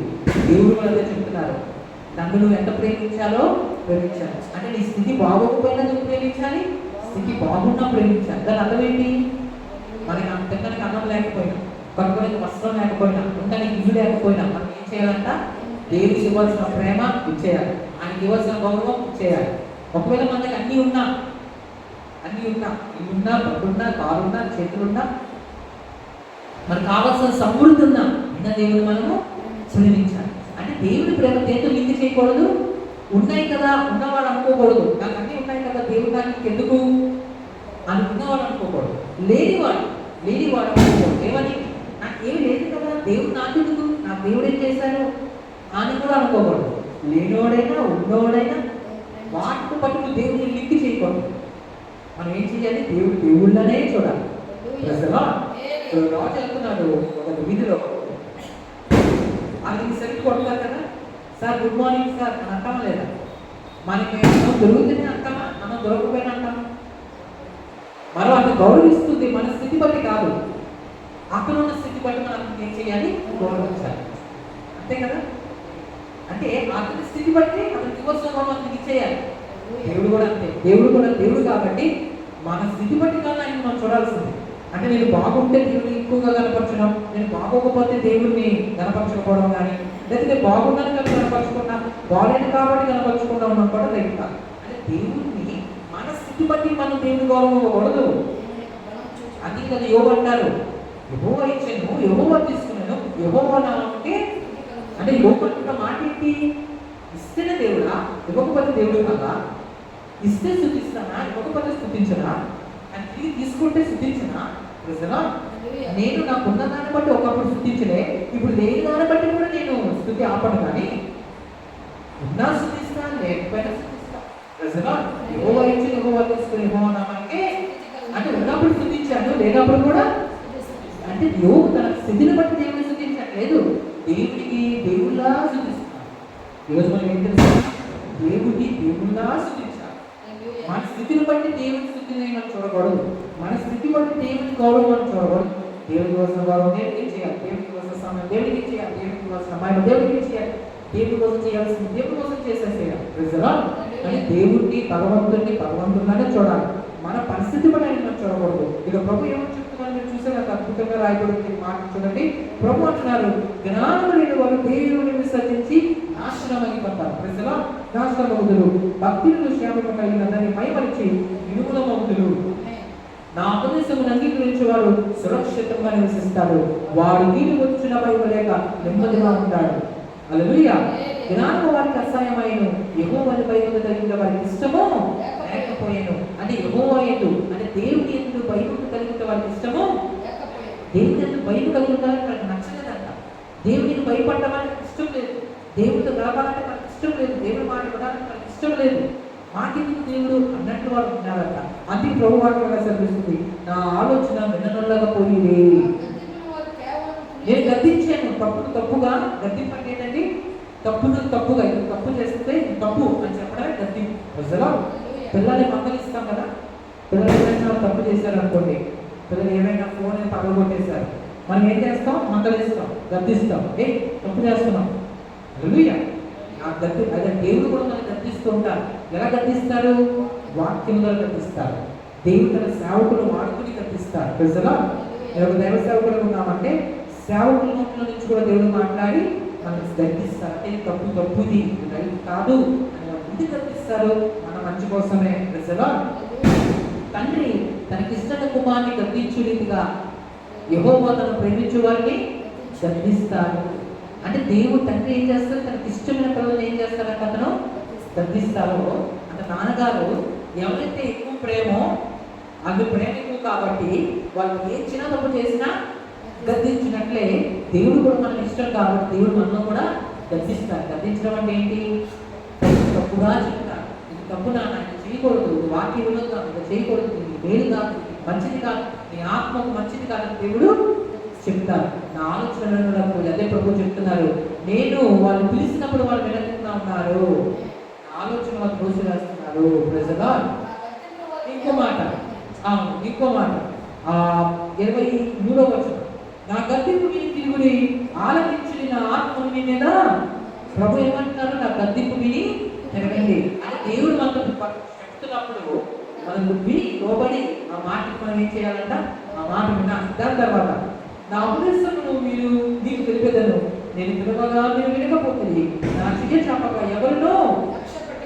దేవుడి రోజు మనకు వాక్యంతో పిలుస్తున్నారు, ఆయన మాటలతో మనం పిలుస్తున్నారు. ప్రజగా ఆయన మాటలు పలుకుతున్నప్పుడు మనం ఏం చేయాలంటే ఆ మాటలు మనం వినాలి. అప్పుడు మన జీవితానికి ఎంతో మేలు కలుగుతుంది. ప్రజగా ఇంకొక లాస్ట్ మన చదువు కింద ఏజ్కేలు 17:20. ఇదే లాస్ట్ అండి. ఏజ్కేలు 17:20.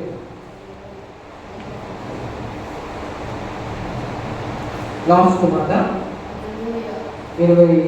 17వ అధ్యాయము, ఏజ్కేలు 17వ అధ్యాయము 22వ వచనం.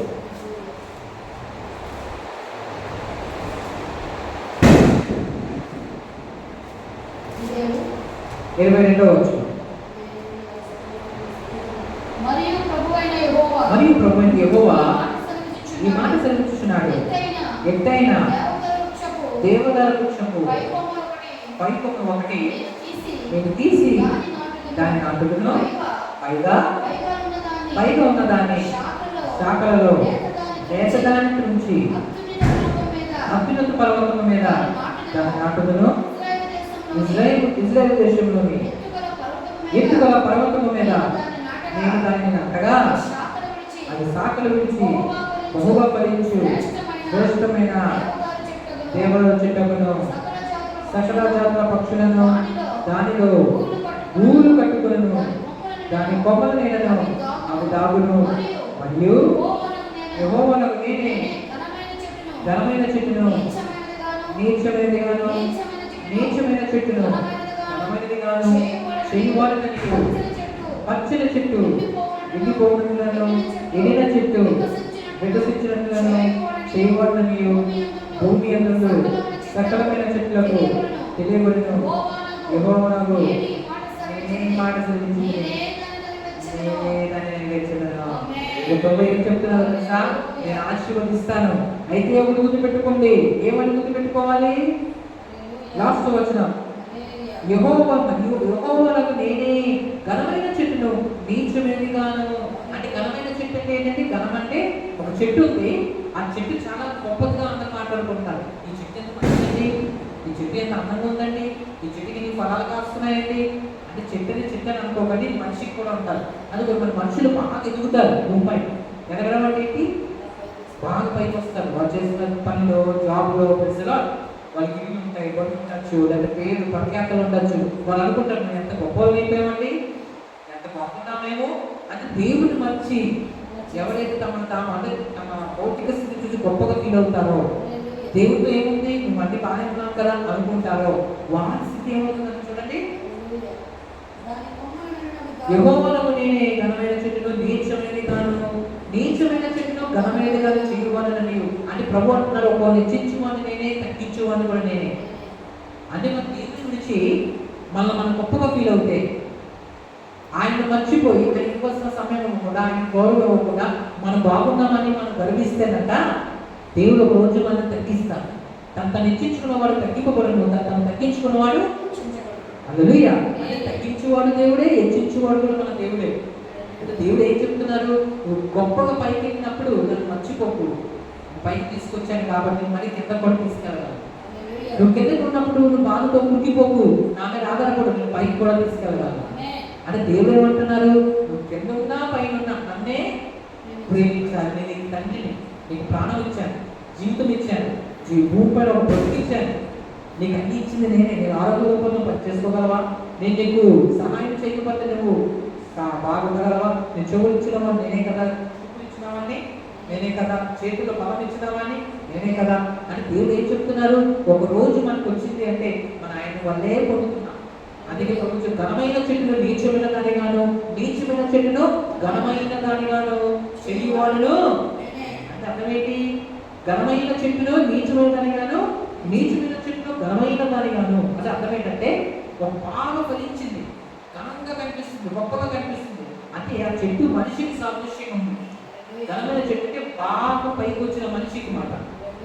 చదువుల్లో, ధనములో, ఆరోగ్యంలో, ఆస్తుల్లో, ఈ భూమిపైన పేరు ప్రఖ్యాతులు ఒక వ్యక్తి బాగా పైకి అయిన తర్వాత అతను తన ఆస్తిని బట్టో, తనకున్న కలిగిన దాన్ని బట్టో, ఇక దేవుడితో నాకు పని ఏంటి, నాకు అన్నీ ఉన్నాయి కదా, నేను బహుగా ఘనము సాధించిన వాడిని అనుకుంటే దేవుడు అంటున్నారు, దాని మరి నీచమైన చెట్టుగా నేను చేయగలను. నీచమైన చెట్టు అంటే పనికిరాని చెట్టుగా, అంటే పనికిరాని అంటే తగ్గించగలను, కిందకి తీసుకెళ్ళగలను. ఇంకోటి నీచమైన చెట్టును అంటే పనికిరాదు, పేరు లేదు, ప్రఖ్యాత లేదు, ఏమి లేదు, ఉద్యోగం లేదు, పనికిరాదు, ఎవరు పట్టించుకోవట్లేదు. కానీ ఘనమైన దాన్ని మనం చెయ్యవాడు నేనే, చేసేవాడు నేనే అని దేవుడు ఏమంటున్నారు. ఇచ్చించాలన్నా తగ్గించాలన్నా నా చేతిలోనే ఉంది. నీ శక్తిని బట్టి, నీ బలాన్ని బట్టి గర్వించుకో, అతిశయపడకు. కొందరు రథాలు బట్టి, గుర్రాలు బట్టి అతిశయపడుతున్నారు, కానీ మనమేకే మన దేవుడు యెహోవా నామమును బట్టి అతిశయపడుతున్నాం. అదే కొందరు రథాలు బట్టి, గుర్రాలు బట్టి ఏం చేస్తున్నారంట, అతిశయ అంటే గర్విస్తున్నారు. మాకు ధనం ఉంది, డబ్బు ఉంది, మాకు ఇవ్వు ఉన్నాయి అంటే వాళ్ళు కలిగిన దాన్ని బట్టి అతిశయపడుతున్నారు. అయితే ఏం జరిగింది, వాళ్ళ అర్థము, వాళ్ళ గురికి నేల మీద పడి ఉన్నారు. అంటే మన ప్రభువుని బట్టి గర్వించకుండా, ప్రభువుని బట్టి మనం అతిశయించకుండా, మనం కలిగిన వాటిని బట్టి మనం అతిశయిస్తే ఏమైపోతాం, ఒకరోజు మన గురికి నేల మీద పడిపోతాం. అంటే మనం ఓడిపోతాం, మరి మన పాత స్థితి మనకు వచ్చేస్తుంది. మీకు అర్థమవుతుందా, ఏ స్థితి వచ్చేస్తుంది. దేవుడు ఒకసారి మనం జీవించి పైకి తీసుకెళ్ళిన తర్వాత, ఆ పైకి వెళ్ళిన మనము దేవుని మనం మర్చిపోతే, వాళ్ళు చూసుకుని మనం ఆనందిస్తూ ఉంటే, ఆయనకి ఇవ్వాల్సిన మర్యాద గౌరవం మనం ఇవ్వకపోతే, ఆయన చేసిన పేరు మనం మర్చిపోతే, మరి మన పాత స్థితే మనకు వచ్చేస్తుంది అంట. అదే నెప్పుకొద్దినేజరుగా జరుగుతుంది. నెప్పుకొద్దినేజరు రాజు దేవుడు రాజుగా చేసింది అసలు. నేను చూస్తాను నెప్పుకొద్దినేజరు, ఆ నెప్పుకొద్దినేజరు రాజే. ఆయన ఒక రోజు పైకి వెళ్ళి అనుకుంటాడంట, ఇదంతా ఎంత గొప్పది పట్టణము, ఇదంతా నేను కట్టించుకుంది కదా, ఇదంతా నా ఘనత కాదా, ఇది నా మహిమ కాదా అని అనుకుంటాడు. దేవుని మర్చిపోతాడు. అంటే అన్ని పైకి వెళ్ళిన తర్వాత ప్రజలా అన్ని పైకి వచ్చిన తర్వాత ఏమైపోతాడు, దేవుని మర్చిపోతాడు. వెంటనే దేవుడు ఏం చేస్తారు, అవునా నన్ను మర్చిపోతావా, కాబట్టి బుద్ధి రావాలి కదా. హల్లెలూయా. మన పిల్లలు కూడా తండ్రి ఏం చేస్తారు, తండ్రి ప్రేమే పిల్లల మీద, కానీ పిల్లలు తప్పు చేసినప్పుడు తండ్రి కూడా బెత్తం పట్టుకుంటాడు, ఒక దెబ్బ వేస్తాడు. ఎందుకు, ప్రేమనే కాదు, బుద్ధి రావాలి.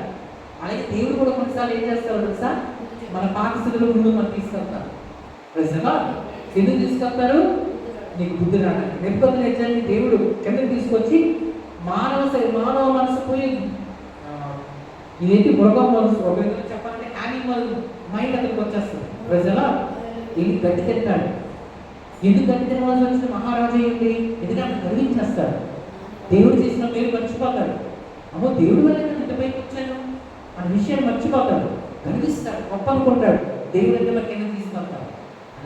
అంటే ఏమైపోతుంది? అప్పుడు మనకి జ్ఞాపకం చేసుకుంటాడు, అమ్మో నేను ఒకప్పుడు ఎలాంటి వాడిని, ఈరోజు నా బతికింది కదా అయిపోయింది, అయ్యో నేను దేవుడిని మర్చిపోయానమాట. ఆయన కలిగి ఉన్నప్పుడు నేను గొప్పవాడినే, కానీ ఈరోజు ఆయన మర్చిపోయాను కాబట్టి కిందకి వెళ్ళిపోయాను. అయ్యో ప్రభా, నేను ఒప్పుకొచ్చున్నాను, మానవుల రాజ్యం మీద నీవు అధిపతి అయి ఉన్నావు, నీవు లేకపోతే ఏమి జరగట్లేదు, నన్ను క్షమించు, నన్ను కనికరించు అని అన్నప్పుడు దేవుడు మళ్ళీ తీసుకెళ్ళి అదే స్థానంలో పెట్టేస్తాను. అంటే దాని అర్థం ఏంటి మీకు తెలుసా?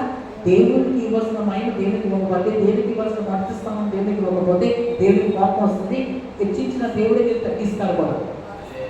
ఎందుకంటే నువ్వు ఆయన మర్చిపోయావు అని ఆయన గద్దిస్తున్నాడు, శిక్షిస్తాడు. ఆయన ఎందుకు నేను గద్దిస్తారంటే నువ్వు బుద్ధి తెచ్చుకోండి. నీకు ఇష్టం లేక కాదు, ఇష్టమే, కానీ నీకు బుద్ధి కూడా వస్తుంది. ఆయన వదిలేస్తే నువ్వు అలా పైకి వెళ్తూ ఉంటావు, కానీ ఆయన మర్చిపోతూ ఉంటావు, గర్వం వచ్చేస్తుంది, దుష్టుడుగా మారిపోతావు నువ్వు కూడా. రోజు లూసిఫర్ కూడా పడిపోయాడు. ఎందుకు పడిపోయాడు తెలుసా? దేవుడు అన్ని ఇచ్చిన దేవుడు మర్చిపోయాడు. ఏమనుకున్నాడు? నేను మహోన్నతునికి సమానం అయిపోవాలనుకున్నాడు. చివరికి పడిపోయాడు. ఎక్కడి నుంచి పడిపోయాడు మీకు తెలుసా?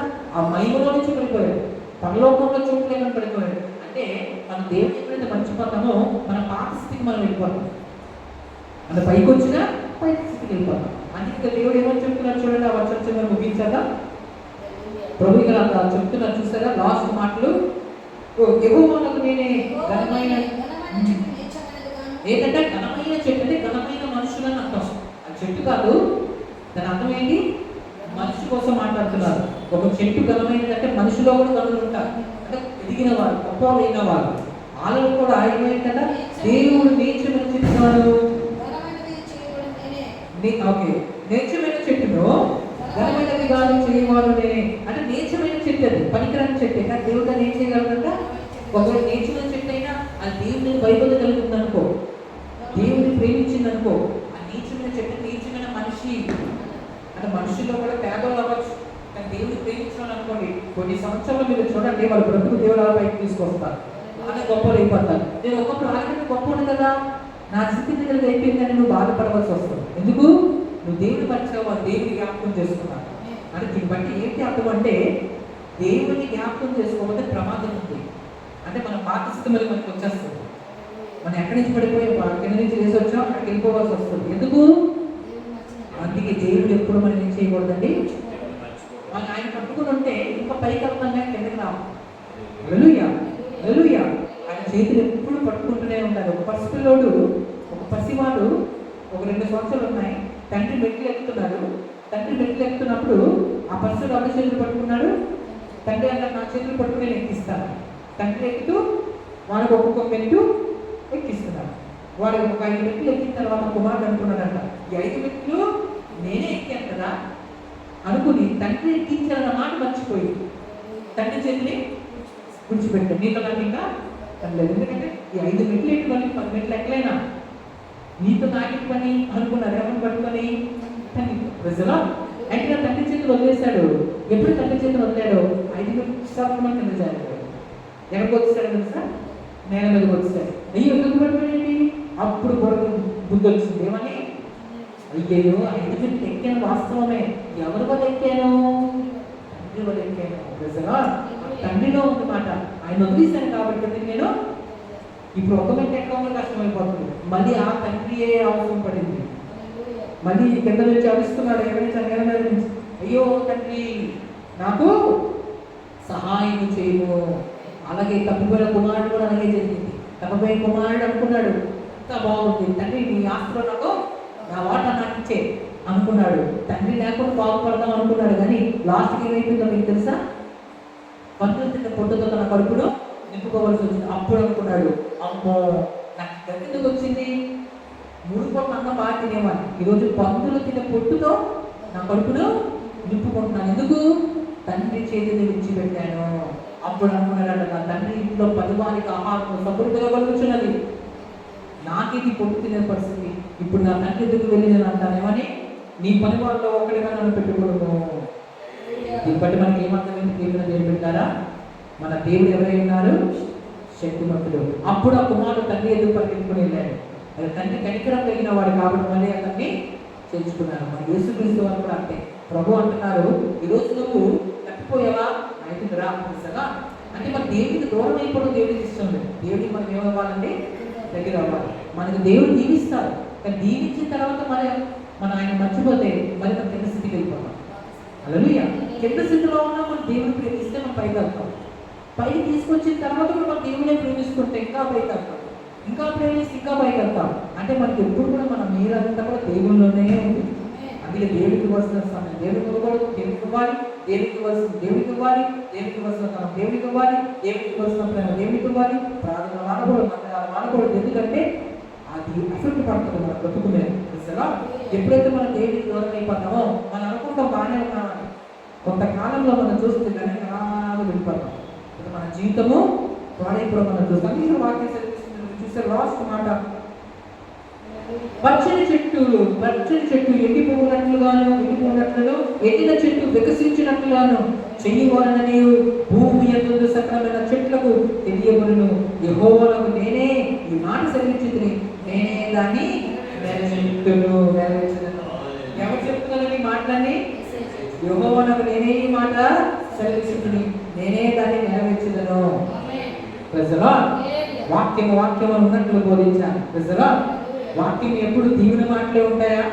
గద్దింపు మాటలు కూడా ఉంటాయి. దేవుడు గద్దించేవాడు కూడా. పరిశుద్ధాత్ముడు ప్రేమిస్తారు, దీవిస్తారు, గద్దిస్తారు కూడా. హల్లెలూయా. కేవలం వాక్య సందేశాల్లో ఎంతసేపు కూడా బ్లెస్సింగ్ అవుతావు, దీవించబడతావు అంటే సరిగ్గా అందులో పరిశుద్ధాత్మ దేవుడు కూడా ఏం చేస్తారు వాళ్ళని అపోస్తులు మీరు చూసినప్పుడు వాక్యం ఉంటుంది, మీరు ఈ తక్కువ వారికి మీరు వేరే రక్షణ పొందండి అని అంటారు. అంటే దాని అర్థమేంటి? తండ్రి అయితే 2 చెప్తారు, దొంగ అయితేనే ఒకటే చెప్తారు. ఎందుకంటే దొంగ పిల్లడు ఆ కుమారుడు కాదు కాబట్టి, ఆ పిల్లడు దొంగలించడానికి వచ్చాడు కాబట్టి ఆ పిల్లడికి ఏం చెప్తాడు? చాక్లెట్ తీసి, నాన్న నువ్వు చాలా సూపర్గా పాడతావు, నువ్వు చాలా బాగుంటావు, నీకు అన్ని మంచిగా జరుగుతుంది, నువ్వు చాక్లెట్ తిను, సూపర్గా ఉంటావు, బుద్ధి తీస్తూనే ఉంటాడు. వాడు దొంగ. దొంగ అయితే అలా చేస్తారు. తండ్రి అయితే బుజ్జగిస్తారు, గద్దించడానికి కూడా. అది ప్రేమ. 2 ఉండాలి. ఆ 2 లేకుండా ఎంతసేపు కూడా నువ్వు బాగున్నావు, నువ్వు ప్రేమగా ఉన్నావు. ప్రేమించే భర్త అయితే భార్య కోసం గద్దిస్తాడు, ప్రేమిస్తాడు. ఎంతసేపు మంచిగా చెప్తున్నాడంటే దొంగడు, భర్త కాదు. నిజంగా అంటే మోసగించాలని ఆలోచన కలిగినోడు మన ఎంతసేపు కూడా మంచి మాటలతో అని మీరు అక్కడే పట్టాలి. మంచోడా చెడ్డోడా. హల్లెలూయా. అందుకే దేవుడు వాక్యం నుంచి 2 రావాలి. ఎప్పుడు సంఘంలో ఎంతసేపు కూడా బ్లెస్సింగ్స్ చెప్తూ ఎంతసేపు నువ్వు బాగుంటావు, ఎలా ఉంటావు, అలాగే పైకి వచ్చేస్తావు. కానీ దేవుడు గద్దింపు చెప్పుకుని ఉన్నారంటే మీరు అక్కడ అర్థం చేసుకోవాలి, సంథింగ్ ఈజ్ రాంగ్. ప్రజలో 2 ఉండాలి. ఏముండాలి? దేవుడి ప్రేమ ఉండాలి, దేవుడి గద్దింపు కూడా ఉండాలి. అలాంటి మనుషులే సరైన వారు. ప్రజలో అది తండ్రియే చేయగలరు.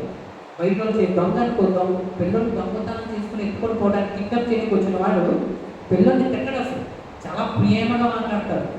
ఎంత ప్రేమ, ఎందుకంటే నమ్మించాలి కదా. లేదా ఆ పిల్లోడు మొంగడు కదా, మొంగడు కాబట్టి ఆ పిల్లోడికి ఎంత చేయి ఏం మాట్లాడతాడు? నాన్న నువ్వు ఎంత మంచోడు, ఎంత ఆ పిల్లోడు అనుకుంటాడు, మా నాన్న కూడా ఎంత ఎక్కువ మాట్లాడలేదే, ఇంత ప్రేమగా మాట్లాడుతున్నదేంటి? ప్రజలా నీ అంటుడు ఉన్నాడా? నువ్వు ఎంత అన్నం ఉంటావు, నువ్వు ఎంత బాగుంటావు, నువ్వు ఎంత నువ్వు మాట్లాడితే ఎంత బాగుంటుంది, నువ్వు పాట పాడితే ఎంత బాగుంటుంది. ఇది నమ్మించడానికి, మోసగించడానికి. తర్వాత పట్టుకొని ఏం చేస్తాడు? దొంగతనం చేసుకుని పోతాడు. కానీ తండ్రి అలా ప్రేమగా మాట్లాడు. ప్రస్తుతారు ఎక్కడ మాట్లాడాలో అక్కడే మాట్లాడి గద్దించిన దగ్గర తప్పుగా చెప్తారు. అదే తండ్రి. ప్రజలో కొంచెం చేదుగా ఉన్నా అది సత్యం కూడా. ప్రజలో అంటే వేటగాడు మీరు చూసారా?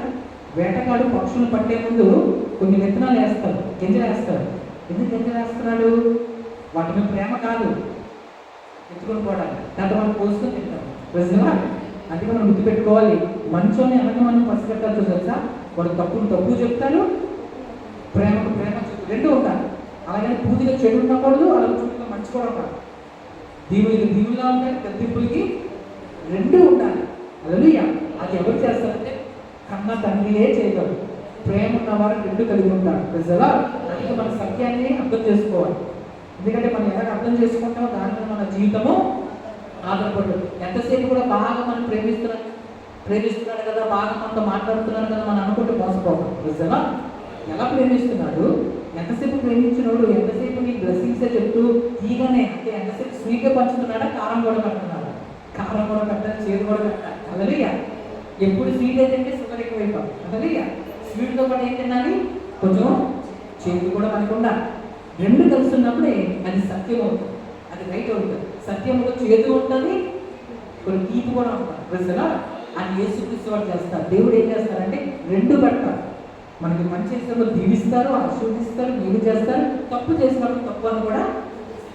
మన పిల్లలకి మనం చెడు మంచి చెప్పకపోతే, అక్షరం మంచి చెప్పామనుకోండి, చెడు చెప్పలేదు అనుకోండి, ఇది చెడు ఇది చేయకూడదు అది తప్పు అని చెప్పకపోతే అన్ని మంచి అనుకుంటాడు. చెడు కూడా మంచి అనుకుని మంచి చేసుకుని వెళ్ళిపోతారు. కాబట్టి మనం చెడును మంచిని రెండు వివరించి, రెండు వ్యత్యాసం ఏంటో తెలియజేసి, నాన్న ఇది చెడు ఇది చేయకూడదు, ఇది మంచి ఇది చేయాలి అని చెప్తానే కదా తెలుస్తుంది. మనం చెప్పకుండా ఆ చెడును దాచేసి ఆ మంచిగా చెప్పుకుంటున్నాం అనుకోండి, ఆ చెడును కూడా మంచి అనుకుని చేసేసుకుంటాడు. ప్రజల అంటే ఈ చెడును చెడుగా చెప్పాలి, మంచిని మంచిగా చెప్పాలి, రెండింటిని వ్యత్యాసం చూపించి ఇది విసర్జించు, ఇది చేయకు, ఆ మంచినే చెయ్యు అని కూడా మనం చెప్పాలి. ఇచ్చిన వాక్యం దేవుడు మన వృత్తుల్లో తీర్చుకున్నాను. దేశం నుంచి చిన్న ప్రార్థన చేసేస్తాను. మహోన్నతుగా మా ప్రేమ గల దేవా, మీ పవిత్రమైన నామంలో నేను ప్రార్థిస్తున్నాను తండ్రి. తండ్రి మీ ప్రజలు మీ పిల్లలు వచ్చిండగా ప్రభా, వాళ్ళందరినీ దర్శించము, కనికరించము, కరుణించము. ఈరోజు వాక్య సందేశంతో మీరు మాతో మాట్లాడారయ్యా. ఇంతవరకు దేవా తండ్రి మేము తెలిసి తెలియక చేసిన ప్రతి తప్పును బట్టి మమ్మల్ని క్షమించము, మీ రక్తంతో మమ్మల్ని కడుగుము. ఈరోజు ఉద్యమం కోసం మాతో మాట్లాడారు ప్రభా, వాక్య పరిస్థితి మాకు దయచేయండి తండ్రి. తెలిసి తెలియక మన తప్పదాలు ఉంటే మమ్మల్ని క్షమించండి, మీ రక్తంతో కడగండి. మా హృదయంలో శుద్ధి ఉండాలని మీరు తెలియజేశారు ప్రభా. దేవా లోపల శుద్ధి అయినట్లు ప్రభు మా హృదయాలను మీ రక్తంతో కడుక్కొని ప్రభుత్వం ప్రేమ గల తండ్రి, లోపల శుద్ధి బయట కూడా శుద్ధులుగా ఉంటూ మీకు ఇష్టమైన జీవితం మేము జీవిస్తాము చేయండి. ప్రేమ గల దేవా, విన్న వాక్యం దృష్టిలో ఎత్తుకొని పోకుండా వాక్యం నూరిట్లో మాకు కలుగుతాం. ఇంతవరకు నేను చేసిన ప్రార్థనలో తప్పులు ఉంటే పొరపాట్లు ఉంటే క్షమించండి, మా పాపం దానికి క్షమించండి, మీ రక్తంతో కలగాలి. వాక్యంలో పరిస్థితి మా అందరికీ దయచేసి నురిట్లకు మీ వాక్యం మాకు కలుగుపడేయండి. నజరేయుడైన యేసుక్రీస్తు వారి నామములో అడుగుచున్నాను తండ్రి. ఆమేన్. మీ చేతులగా పైకెత్తండమ్మా.